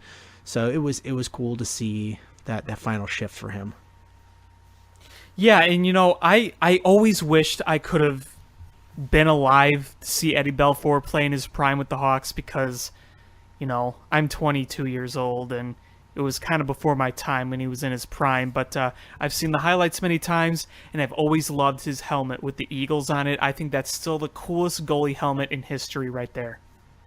Oh, I love that one. Absolutely love it. But you also had this week some two big comebacks. The one while we were on the air last week with the 6-3 win over Colorado. That was hilarious. But then they had the big comeback against Vancouver where they fell short. With a goal disallowed, more or less. Remember that. Yeah. So it's, the Colorado game, you didn't have an Oduya, you didn't have a Nisimov, you didn't have Hossa. But then you had the amazing John Hayden, who, with a team leading 5 hits, 2 takeaways, 1 block shot, and 2 assists, in his 3rd game in the NHL. He is, really awesome, is the way I could describe it. He just fits in so well. It's like 1 minute he's literally like a guy off the street. 1 minute he's sitting in a classroom, next thing he's sitting on a bench in the NHL, then getting on the ice, then being productive with players like Kane and Taves and company. Isn't that, it's really kind of an amazing story when you think about it. Yeah, absolutely. It's amazing. I was telling my wife about it on the way to Rockford yesterday. And then in that game, you had 5 goals in the 3rd period, including 3 in 34-second span. That was, when I saw that, I was so angry for Hayden that goal was called offsides, because he really made a nice move and a nice shot. But it's still more or less promising to see how good this kid potentially is. Absolutely. And then, Jonathan Taves sort of woke that team up, because his first goal woke the Blackhawks up, and his second one sort of put it out of reach for the Avalanche. Yeah. It was really kind of funny. It's Avalanche being Avalanche. And the game against Vancouver, I don't know about you, but watching that game, it just seems like there's been too many games lately where the game starts out and the Blackhawks look lackadaisical or sort of disinterested at the start of the game. They just dick around. Yeah, and it's, they come back with a vengeance, but it's you have to play 3 periods. The Blackhawks came back with 3 goals in the 3rd period. You can't rely on a flurry like that to going forward. Yeah, because I feel like they're kind of reaching the point where we've seen them do this before, where it's just playoffs are soon. We'll just kind of, do our thing. We got more regular season, blah, blah, blah. Oh, we're losing. We should probably wake up with 10 minutes left in the 3rd period. Because even when they were down 4-1, I said, watch, when it comes to the center point of the 3rd period, they're going to come right back and at least tie this game. And sure enough, they did. It was a combination of the Blackhawks can do that, and Vancouver is awful. So you almost saw it coming, but at the same time, you're like, let's play a full period, not period. Well, yes, full 3rd period would be nice too, but a full game of hockey would also be nice, because the first 2 periods, the last few Hawks games have been so unbelievably boring and uneventful. And they're not even, I just feel like they're just kind of skating and passing and just trying to almost milk the clock almost till the end of the game to start picking up their energy again. Yeah, and the good thing about this game was the Blackhawks managed to win the majority of the faceoffs, but the coin flip on that one is that the big reason that they won the majority of the faceoffs is because Jonathan Toews was dominant at the dot. And it's, the Blackhawks as a whole not good at faceoffs this season, and other than Jonathan Toews, it really showed in this game. What else? The Seabrook-Oduya pairing looked awkward and uncomfortable this whole game against Vancouver. Yeah, that was interesting, to say the least. I thought, doing a little bit of the line/defensive pairing blender, I see. Yeah, I think you described it best. Awkward. And Seabrook hasn't been playing very well lately, so that just adds. No, he really hasn't. To that. And Crawford looked very uncomfortable in this game. And I know that, the bad defensive play in front of him didn't help, but he just didn't look comfortable in the net all night. And that's one thing for Crawford is he's got to be comfortable and settled in for him to, look like Corey Crawford. Is you make him uncomfortable and he just falls apart a little bit. And that's, he didn't look good this game. No, I mean, there was a lot of weird deflections and a lot of weird bounces and a lot of hot shots off the boards. But at the end of the day, you just didn't play your best hockey, not near your best hockey. So it's one of those things where you kind of humble yourself and move on. Yeah, and you hang your hat on that. Richard Panik scored his 20th goal of the season in this game. Mm-hmm. Yeah. That's got to make you feel good. Yeah, absolutely. I mean, he's been a monster. Yeah. The one thing, I mean, I know you don't want to see a loss, but at least it was the Blackhawks got a point out of it. Right. The one thing I just really hated about this loss was that the Sedin sisters bracketed the scoring. I know. I saw. Henrik scored the first, and Daniel scored in overtime. I know. When I saw Daniel shoot and went in, I'm just like, oh, why him? Why? And now there was a lot of talk in that game about the 3 big penalties, and Scott Darling insisted he was interfered with on that. And you kind of looked at it, and you're like, I don't know. It'd be kind of BS to call that goal back, but I see what he's saying.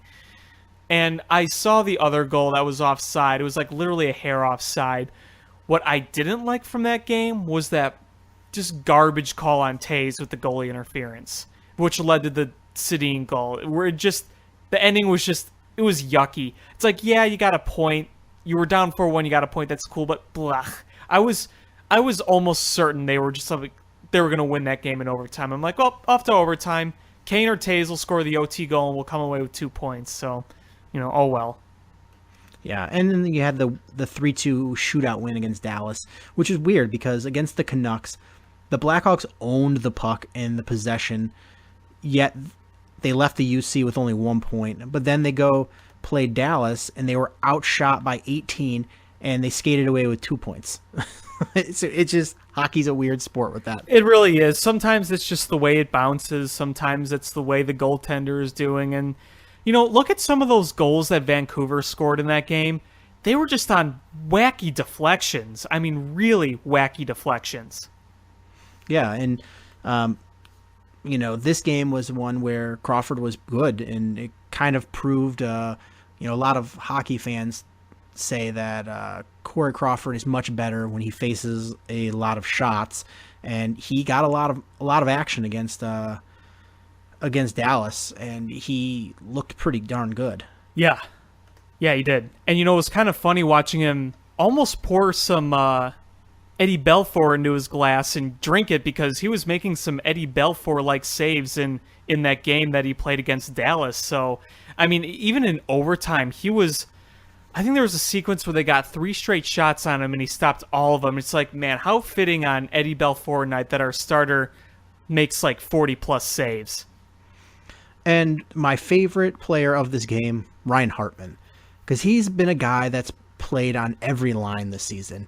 And now he's the second-line center with Kanan Panarin while Anisimov is hurt and looking very good.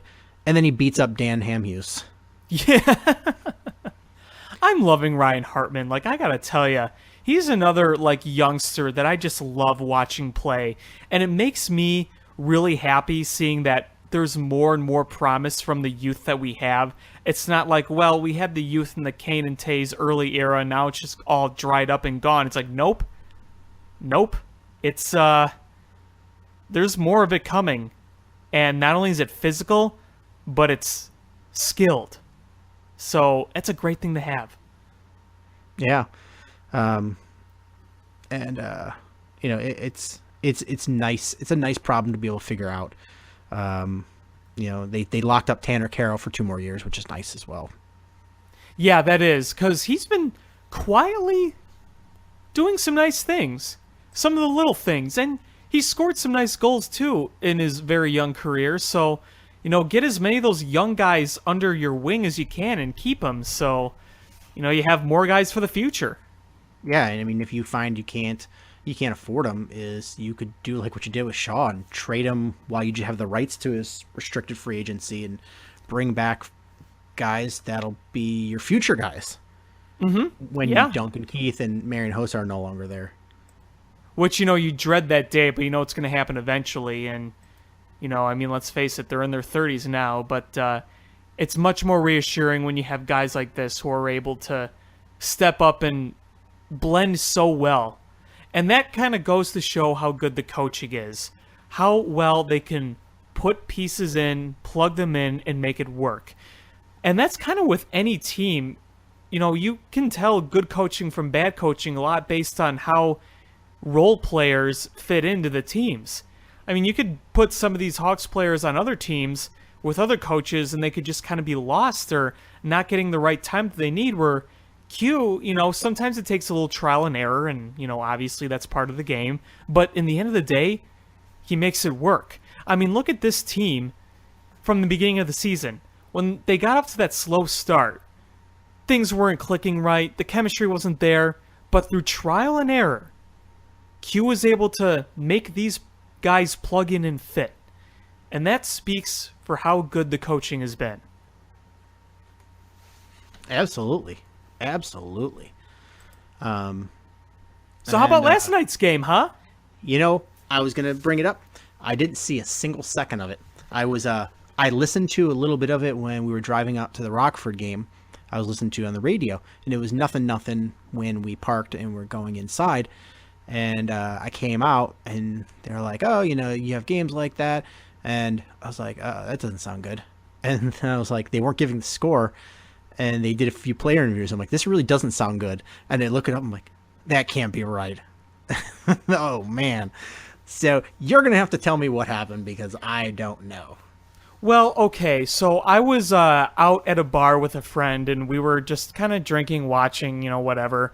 When we got there, I think it was about middle of the second, and that's when the scoring started coming. Now, I was paying attention for a good chunk of that. Then after a few goals went in, I just completely turned my head away. And then I'd occasionally look up, and then you'd see the goal lamp in Florida go off, and you'd be like, geez, another one? But there were some controversial calls going on against the Hawks, but it really was an excuse with the way things were happening. For one thing, a lot of people were talking about this, which leads me to a question that I'm going to ask you in a little bit about Rockford. The ice in Florida is wretched. They could not settle the puck for the life of them. Seabrook literally fell down on his own 2 feet while standing at the point. He was waiting for a pass. He just fell down. The bounces were just not going their way. By 4-0, I completely just ignored it. And then all of a sudden I looked back up at the TV, it was 6-0.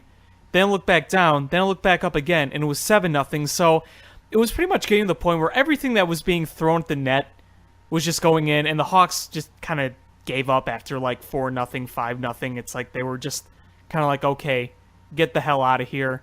So it was a combination of a lot of things, but I think to me, it was the most humbling game that they've played during this stretch, where they could say, okay, we know we're a good team, we know the playoffs are coming up, but let's really focus here.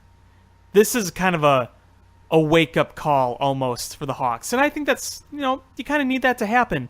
The Wild had lost earlier that day, and they lost today in OT in Detroit, so you're still 7 points up. So it really wasn't... 7 games left, 7 points up. Right, exactly. So it's not like devastating or anything, a devastating loss. If anything, it was more humbling than anything, so you just kind of block it from your memory and move on. It was like the worst loss the Hawks have sustained since like 2001. So last night, what I witnessed from what I did see, I could say I witnessed the worst game in the Kane and Tays era. It possibly was. It was bad. Yeah. But you move on. And that's what they'll do. They'll move on. Yeah, I mean, they've got Tampa Bay next tomorrow. So they've got to they're at Tampa Bay, so they've got to brush this off and because Tampa's a pretty I mean, they're not in the playoffs, but they're a dangerous team still. So you can't take them lightly. Right, exactly. They're battling for their lives, and they remember what they did to the Hawks a few years ago. They don't want to lose to them. And there are times when I feel when you're one of those teams where when the Hawks come into play and the Hawks fans take over the building, motivation sometimes I think is overrated, but I do think it does kind of make the home team angry and really want to go out there and beat the Hawks to silence the home road crowd, if that makes sense. Because yesterday, the stadium was full. That was easily 90% Hawks fans in that stadium. No team wants to see their stadium like that. So, you can't take that for granted, I don't think. No, and I know we're in the home stretch. There's 7 games left, but you've got to put up a better performance than you did this week, and you've got to put a few of those games away because you can't depend on backing into the playoffs and letting Minnesota just lose their way out of first place. Right. Right now, the Hawks are up 7 points with 7 games left. They just need, like 3 wins 3 out of 7 should, lock it up for them. Maybe even less. But right now it's just who they're going to play in that spot. And it's either going to be Nashville or St. Louis. I'd personally rather see Nashville than St. Louis, but that's just me. I know, but just more or less just because I want to see what kind of game planning that their front office does to try to keep Blackhawks fans out of the stadium. Well, yeah, that is entertaining one. That really is. That'll be interesting to see another year of that in the playoffs where it hasn't worked before. But also, St. Louis is playing well recently. They've lost a lot, but you can't take them for granted. No, they're 8-1-1 in their last 10. Right. They're playing really well. And could you imagine losing them 2 years in a row in the first round? It'd be horrible. Yeah. I mean, you know what I'm actually looking is Calgary actually could be. There's a 3-team race to who plays the Blackhawks. Oh, I would love to play Calgary in the first round. It's throwback to 2009. Yeah, plus it's just more interesting is you get tired of seeing them having to play because the way the formatting is of the NHL playoffs is, you play through your division first and then you go to the next division. So in the wild card, they very well could hit Calgary, and that would be fun, just because you don't see them very often in the playoffs. I'll be completely honest. There are times when I miss the traditional 1-8, 2-7, 3-6, 4-5.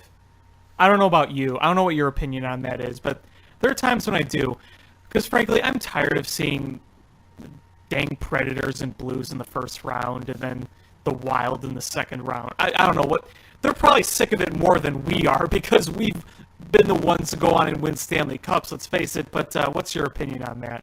Yeah, I mean, it's on the one hand, it's nice because it makes the divisions more important.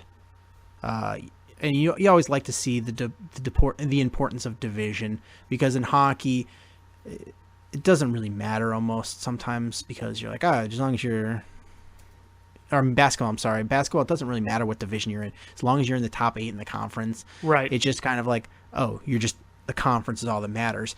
And hockey wants to maintain the importance of the division. I mean, look how important divisions are in the NFL and in baseball. I think hockey wants to maintain that, and this is one way to do it. And also, it's nice because it keeps things. I think for television reasons, for the playoffs, it keeps things regional. Sure.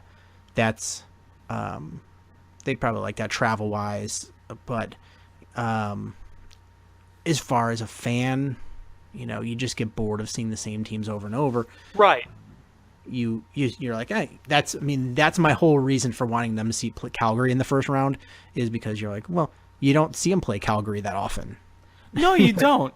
And you don't have to put up with any crap from the other team's fan base. So, like, I don't feel like Calgary fans and Hawks fans would get into it like Predators and Blues fans with Hawks fans, let's face it.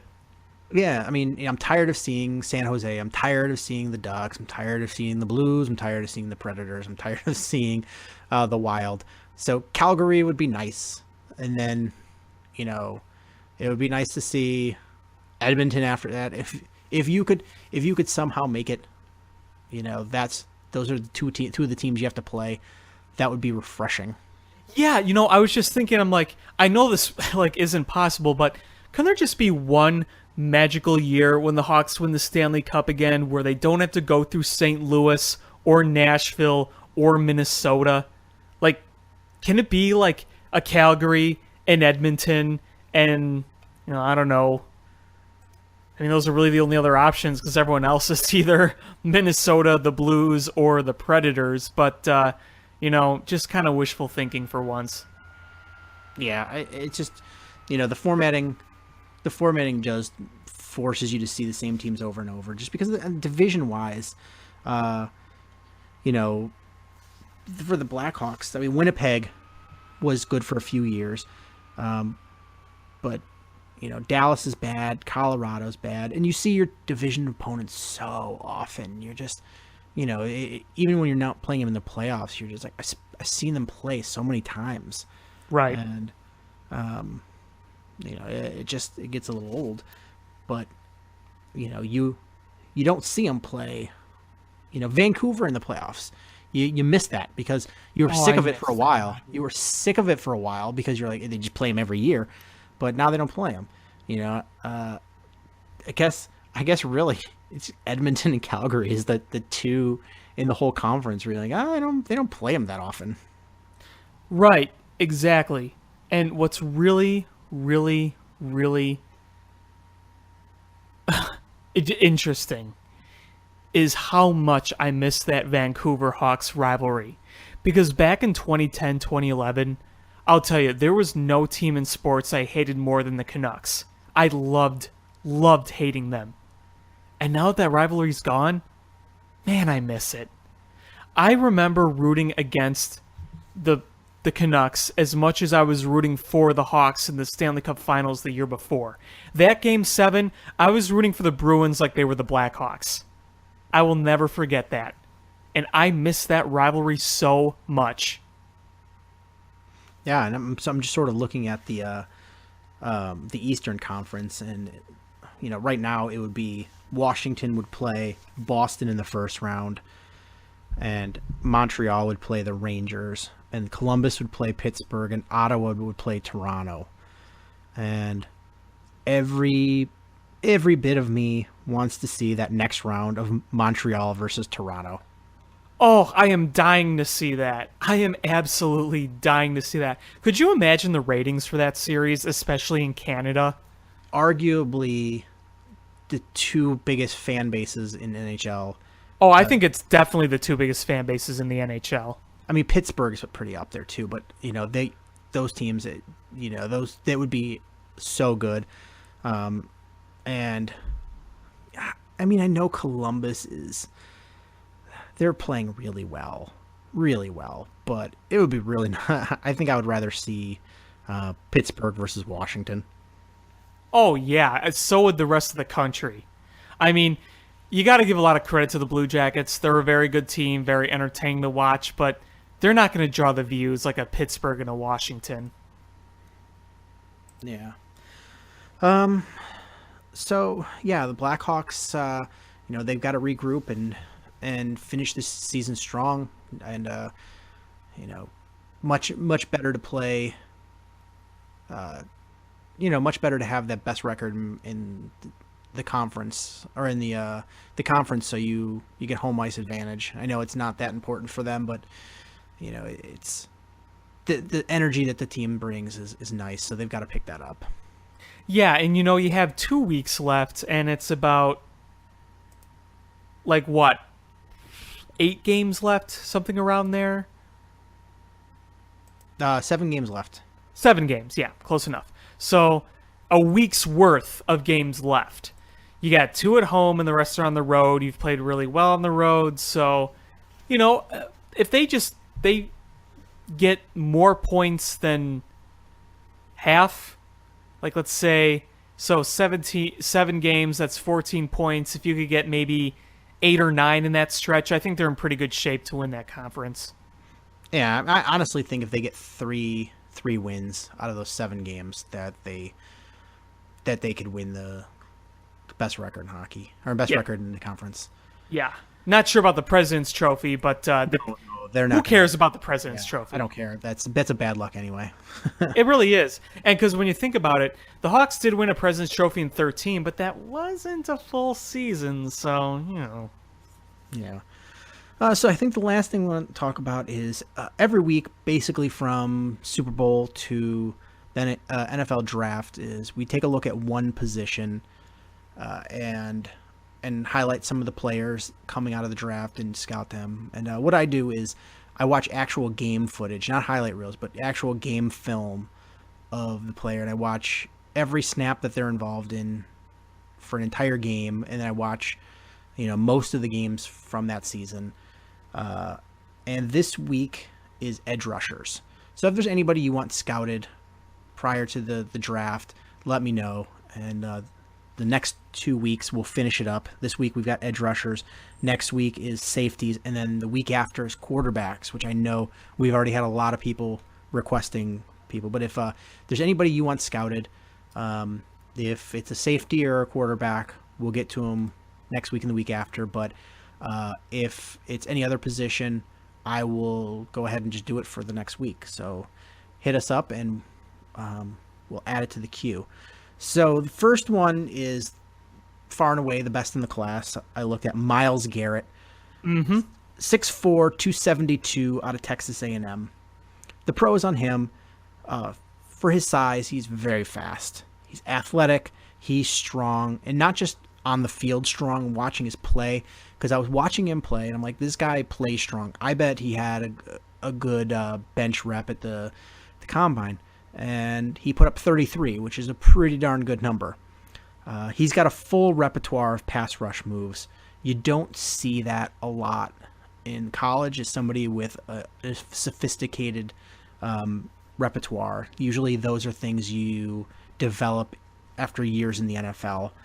Because usually in college what happens is if you're a good edge, or you're a good edge rusher, is you can either do it with speed or power, and you just do the same things over and over because you're a better athlete, you're more gifted. But to actually develop skills is pretty rare. He dominated some elite offensive tackle prospects. He combined not only a freak combine performance, but a dominant film reel. You don't see that as often as either. So people are just going to fall in love with him. He dominated from a 2-point stance, a 3-point stance, and the 4-point stance. He can drop into coverage against tight ends and backs. The cons I had on him is he'll actually run himself out of plays sometimes, and he's not nearly as good when you run right at him. That was Alabama's strategy with him, is they ran a lot of plays directly at him. And that's a fairly common thing. That's what they did with Jared Allen. They ran right at him, and that was kind of neutralized him. But the notes, he's a good football player that's going to get even better. He's got a high floor and a higher ceiling. If the Browns blow this and they don't select him, the 49ers are they better sprint up to the podium, because he is, I'm not even putting this lightly, he's a better version of DeMarcus Ware. Well, the notes on him on WalterFootball.com are as long as I've seen. There's a ton of notes here, and to sum that all up, they say top 5 pick. So lots of positivity towards this guy. Yeah, if he wasn't already considered the number 1 pick, the combine performance is showing how what a freak athlete he is. Should just hammer it home. The next guy I looked at is Solomon Thomas, 6'3", 273 out of Stanford. The pros I have on him are he's a really powerful guy. He's a high motor guy. He commanded a lot of double teams. He can play up and down the line because he's stout enough to play inside, but he's a good enough edge rusher to play on the outside. He uses his hands really well to shed blocks. For his size, he's pretty athletic too. He's quick off the ball, and he's got a few power moves on him. So he uses the arm over swim really well and the club rip moves really well. The cons I have on him are he's not a sophisticated pass rusher, but like I said before, it's rare to find those coming out of college. He lacks elite moves. He mostly does power type moves, and if he engages with blockers too long sometimes, and he's not as long as you would like him to be. But the big knock on him is that he's a tweener. A lot of people, he doesn't have prototypical size to be a defensive tackle, but he doesn't have, he's a little too big to be an edge. I think he's more talented, or I think he's talented enough to play either position. In a bad system, I think he's a solid, productive player, but I think in a good system, I think this guy is a beast. He reminds me of a little bit of a bigger Aaron Donald.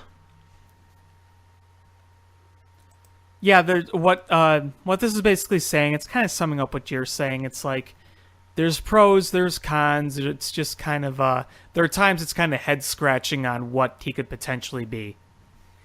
Yeah, he is very talented, and I think you could, in a 4-3, he's probably a defensive end, but in a 3-4, he might be a defensive, a 3-4 defensive end. I think he's a defensive end either one, but 3-4 defensive end I think might fit him really well because he's stout enough to stop the run, but he's not taking that nose tackle position. So I wouldn't mind seeing him in a Bears uniform. Next up is Derek Barnett. This was one that we have a Tennessee superfan who requested a lot of Tennessee players to be evaluated. He is 6'3", 259 out of Tennessee. He's stout at the point of attack. He doesn't get driven back. He can go right around a left tackle. He caused teams to go the other direction and game plan against him a lot. And he's a nice tackler. Played from a 2-point stance and with his hand in the dirt. So he's got the experience of playing both. And he kept his pads low, which is a good thing. You don't. That's usually a big knock on a lot of players. But the cons I have on him are he doesn't really have any secondary pass rush moves. It's basically bull you over or go around you. There's no secondary moves if the first one doesn't work. And that's a problem going forward in the NFL. And he really doesn't have good handwork. So with a defensive lineman, a part of it is what you want to do is keep those big offensive linemen, their hands off of you. You want to keep their hands at a distance. So if you need to move laterally or go around them, you've got distance so you can take your hands and move them off of you and go around. So it's called handwork. And his is not very good, and he lacks explosion off the snap. He was really productive in the SEC. I see his ceiling being Pernell McPhee, which is not anything to laugh at, but it's not really Lawrence Taylor either. If a younger Pernell McPhee was in this draft, where would you take him? He's an okay player. I wouldn't he's nowhere near a top 10, but somebody will probably take him in the later first round probably. Yeah, they were saying that on this projected round. They're saying first round, but not like top 5, probably maybe 15 to 30, like in between that kind of area. Yeah, and once you get past 15, it's more of a, it's hard to predict because Much wider range of what you can do. yeah. So it's, I could see him going anywhere in that range. I'd be shocked if he went outside the first 35 picks. Who is next? I'm a big Michigan fan, so I had to do Taco Charlton. Taco Charlton out of Michigan, 6'6", 277. He's a guy, it's funny, I watched every Michigan game this year, and as much as I watch, you sort of forget about Taco Charlton. I mean, you know the name and he makes plays and stuff, but you're watching other things than him. And when you actually watch the game film and you're only focused on him in the snaps he's in, he's a nice player. Nice quickness off the snap, nice corner bend, really nice closing speed, great inside spin moves, good size, prototypical NFL edge body, but he lacks good strength and power. He needs to use his hands a little better. He needs to put his hands up in the passing lanes when he's not able to get to the quarterback. With his length, he should be able to knock a lot of balls down. And he doesn't have the best of instincts.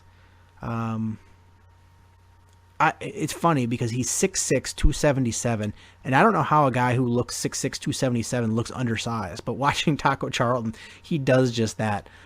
He's a guy who's really evolved to where he is. He wasn't the most scouted guy. I mean, he comes from the suburbs of Columbus, and Ohio State didn't want him. And he came, and he's going to be a first-round draft pick. So he is a hard worker, and I think he ends up being a better pro than he was a college player. And he had a good senior year, so that's saying something.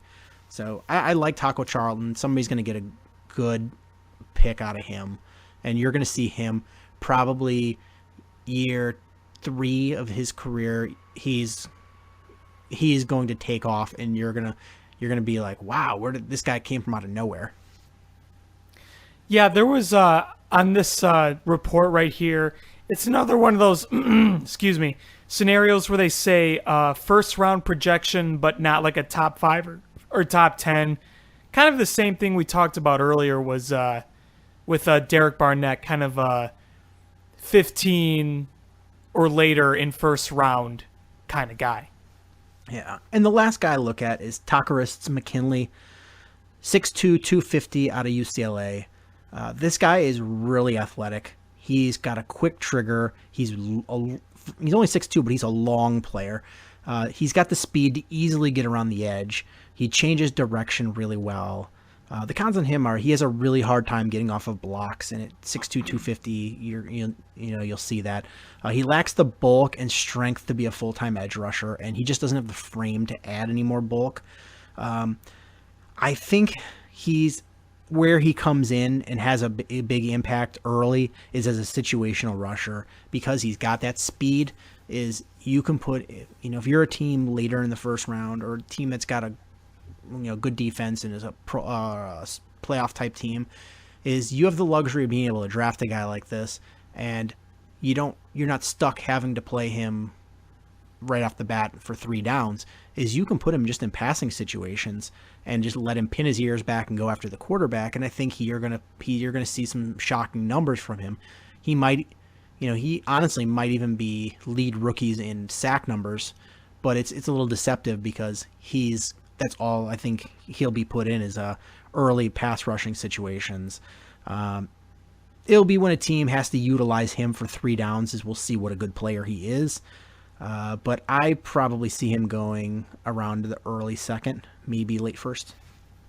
Yeah, they're saying early second is probably the most likely, more than anything. So kind of in your same area.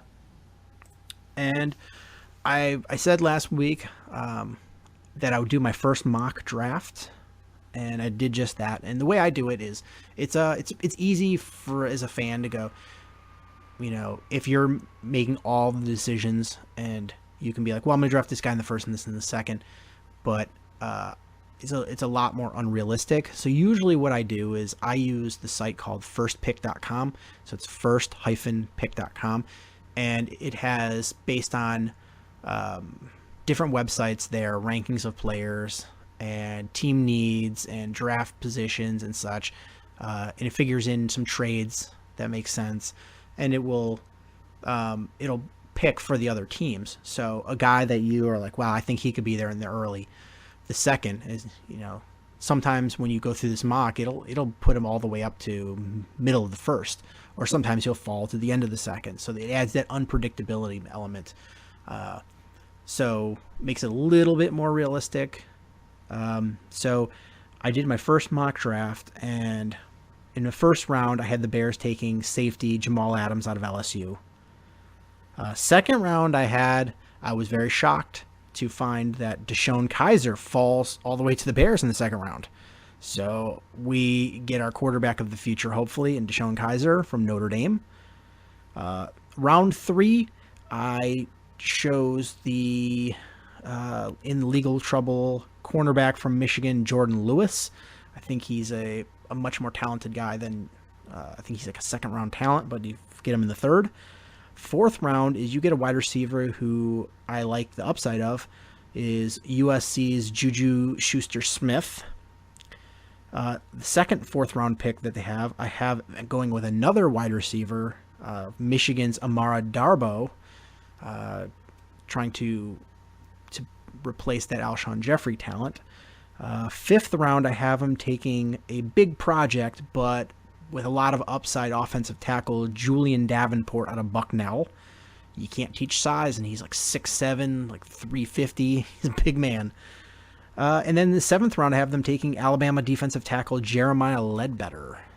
So I'm if this happens, I'm a very happy man, because you got some good prospects in there.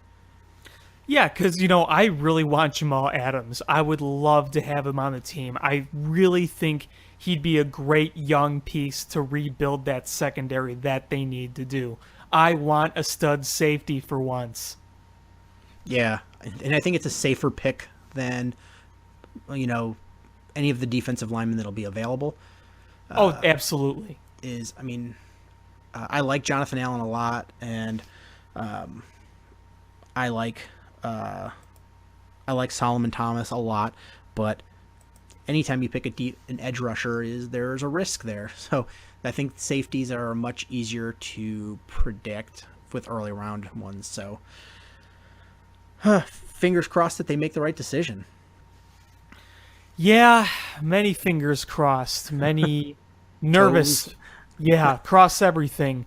A lot of nervous, unsure fans out there waiting for something really good to happen to this team, something we've been waiting for quite a while now.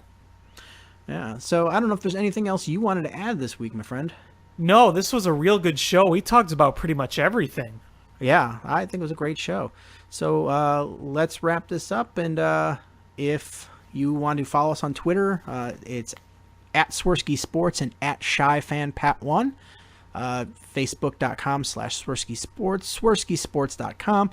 Make sure you're subscribing on however you listen to podcasts, whether it's iTunes, Stitcher, YouTube, and share it with your friends, and ask any questions you have. And if there's any players you want scouted, let us know. I like doing it. I just never know the boundary of when I should stop, because if I had all the free time in the world, I would scout every player ever.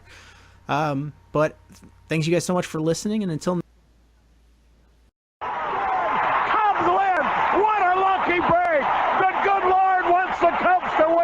We thank Ditka and God for all they have provided. Cubs win! Cubs win! Cubs win! Oh, I don't want her. You can have her. She's a Packer fan. She can't fit in my van. And she looks like Denver New Yorkers. Smoking crack is not legal on the plains. Bears 31 to -7. The Bears! Oh, when the Bears go bearing down.